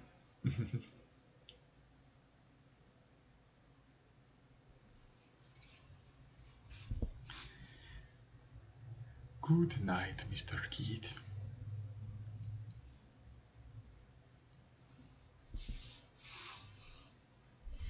But yeah, there's more to the story, but that's what I can talk about right now. And since I like tying story to everything in my campaign settings, it's my gift and my curse. Wait, who is messaging me? Oh.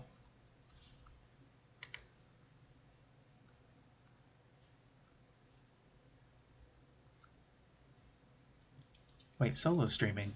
What? He's not on my list. Why is he not on my list? What the fuck is it? Oh, there he is.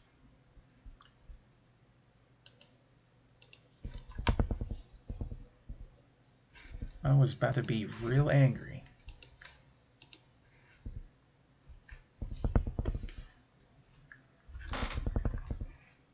Just got the notification he just started. Oh, okay, it's 30 minutes in. That's why. That's why it didn't come up on this list. Twitch is weird. Anyway, and I think we'll raid into him when we get done. I don't get to raid solo very often, so yay, we get to raid him. So essentially, what is there any other questions? You know, design wise. If there's something that is... And you know, with these unique creatures, I could honestly keep adding onto But these are just the ones that instantly jumped out at me as a DM wanting to use. Because giants are great creatures to use. I pretty much use giants in every continent in my campaign setting except for one. Witches and hags, I don't get to use very often. There's only a couple times I actually get to use them. Orlok, the Death Knight, the Dread Knight, whatever. Hello, Mr. Roth. How is you today?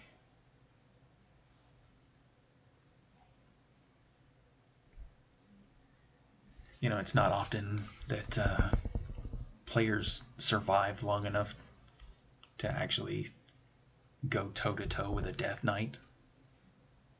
Because I forget what the CR for a Death Knight is. Oh, the book is back in the closet.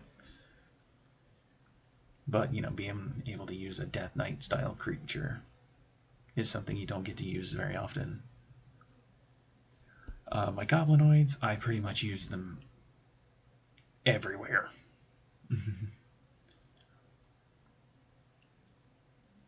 That's one of the things that I essentially have baked into my campaign setting is using Goblinoids because I very much enjoy them.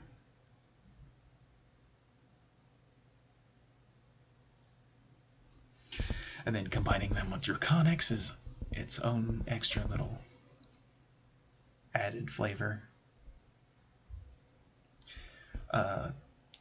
Feywild-oriented creatures, don't get to use those very often because, first of all, there's not very many of them in the monster manuals. And honestly, I really like playing around with the weird ideas that the Fey create because they are so alien of a creature. At least they should be. Very much like owlbears, displacer beasts,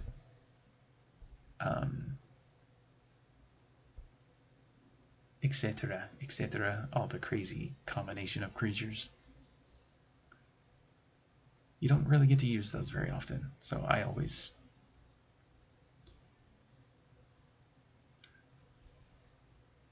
have not actually got to use merfolk very often, so that would be an interesting new venture, and I think we've already talked about Krakengard before, so it's my own custom creature that I made for. It's also a subclass option that none of my players wanted to play, so because nobody wants to play a warlock.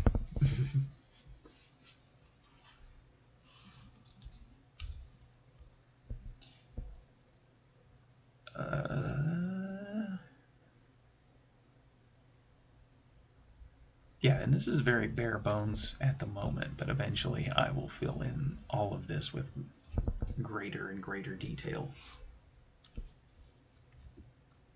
And then we'll come back and revisit this when I actually,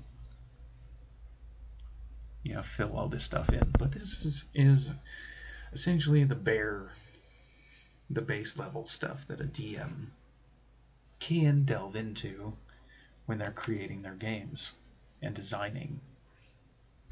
And we haven't even talked about monkeying around with these monsters.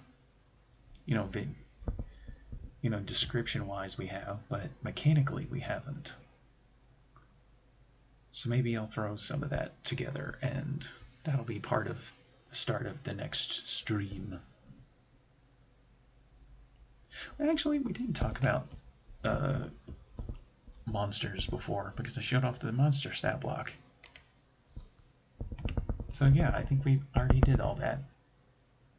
We've had that discussion. If you want me to drill down on something like that, maybe that'll be its own stream. Maybe we'll do a Tortletop Monster Maker.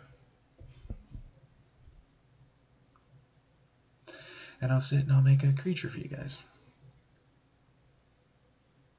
Because I have done that quite a bit. Oh, we just hit 4 hours. Alrighty then. I think that is where I am going to call it stream.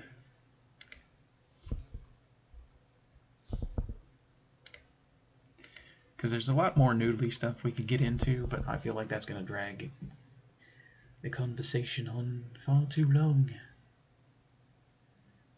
Plus, it'll be better to do that next stream.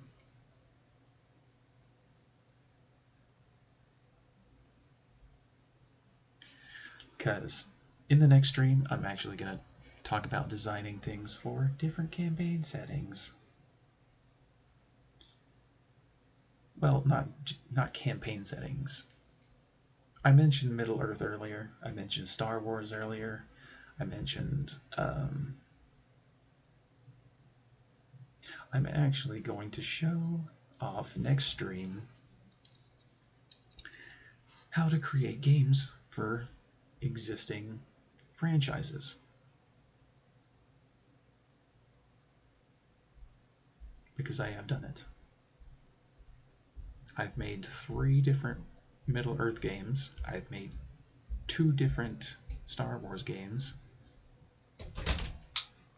It's on the counter. Okay. What'd you get in your package? T-shirt. Oh, did you order a t-shirt? I didn't know. I won it in a contest. Oh, okay. I didn't expect it to be here so soon, but... Okay. Well, plate's on the counter. Okay.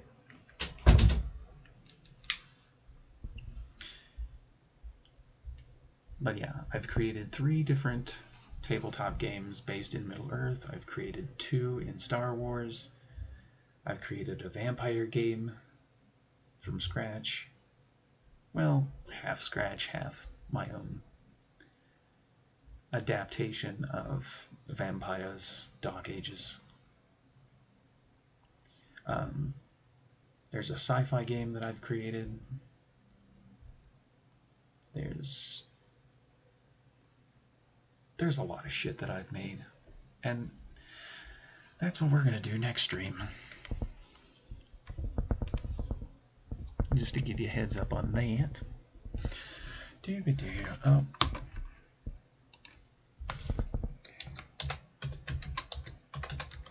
Nope, only one. Housekeeping. Yes, as soon as this stream is available to, I'm going to throw it up on YouTube's. So you can, if you want to rewatch it for any reason, or if you need refreshers or anything else.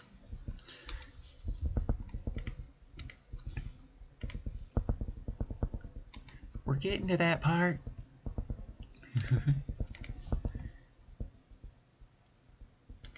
Yes, I got the shirt that I won in the contest, Roth. It just came earlier. And stickers and all kinds of fun things. But yes, creativespasms.com. Your all-in-one shopping experience for art, apparel, and accessories.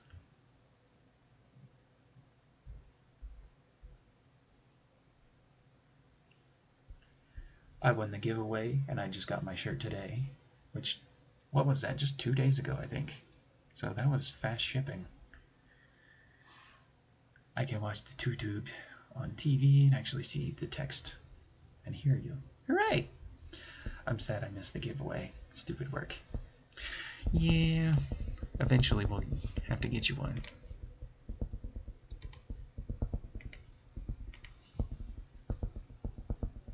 We will get you into a giveaway. Or we will give you things. Which, you know, since we are at 97 followers right now, when we hit 100, there will be a special stream after that. And I'm going to entice that right now because of things, of reasons. First of all, I will turn on the webcam on the laptop, and we will do a special stream where you get to see the turtle behind the shell. What we do on that stream, I have no idea yet. Also, the other thing that is going to happen is I've been working on a tabletop project for quite a while. When we hit 100 followers, I'm actually going to start releasing it.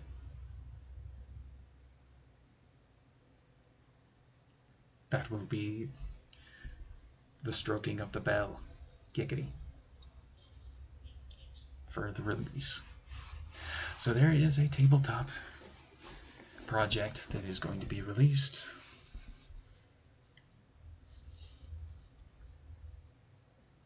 But I'm not going to do that until we hit 100 followers. So, and there's something else I have in mind for that 100 follower stream. But I'm going to keep that a secret for now. Tortle scheming. But anyway, back to my outro. And more? Yeah.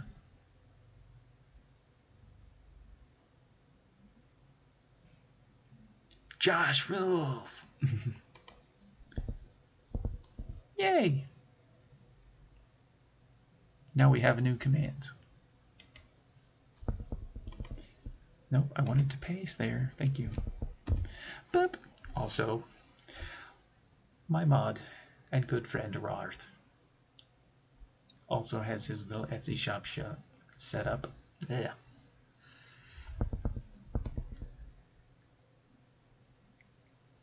If you need anything art or emote oriented, he's the best guy to look for, in my opinion.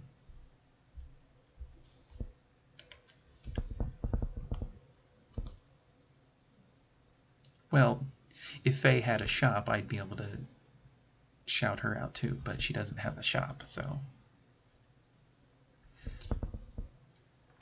Because they made all my emotes.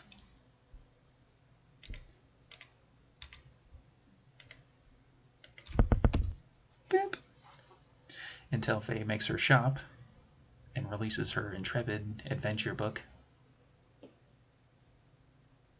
I can't shout her out yet. But yes, there is the Discord. It has all tons of fun things. Eventually, not for emotes, but maybe dice and book and sculptures. Wink wink, nudge nudge. Intrepid needs to live. Intrepid needs to breathe. Intrepid needs adventure. Wow, wow. Alrighty, so now that we've done that, Red, make sure I spell his name right.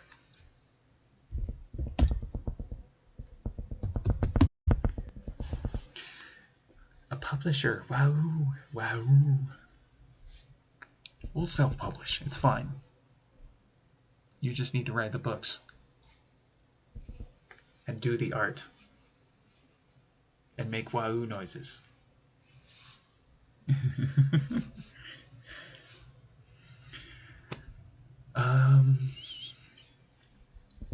I think that's it.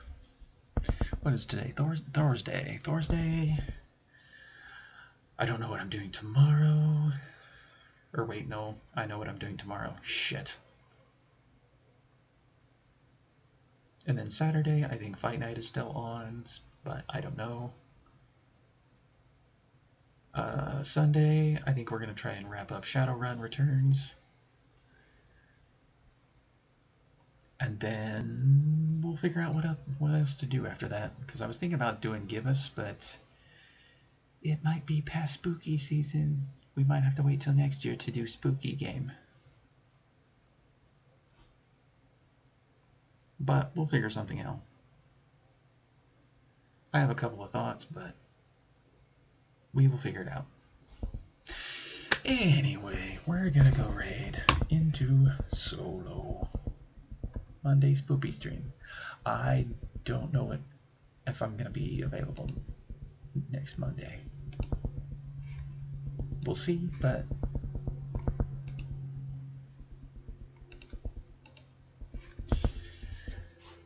we will see. That's all I can promise, is that we will see. But yeah, let's go right into solo, because he has started. Red Dead Redemption 2. I don't know if I'll be... I don't know if I'll be able to stream next week.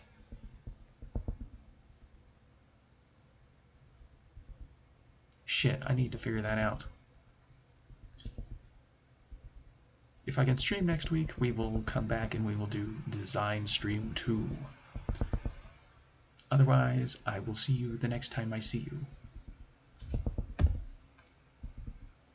Otherwise, I am in the Discord if you need to get a hold of me for any reason. Have a good day, everyone. A good rest of your night. And I will see you all next time. Bye.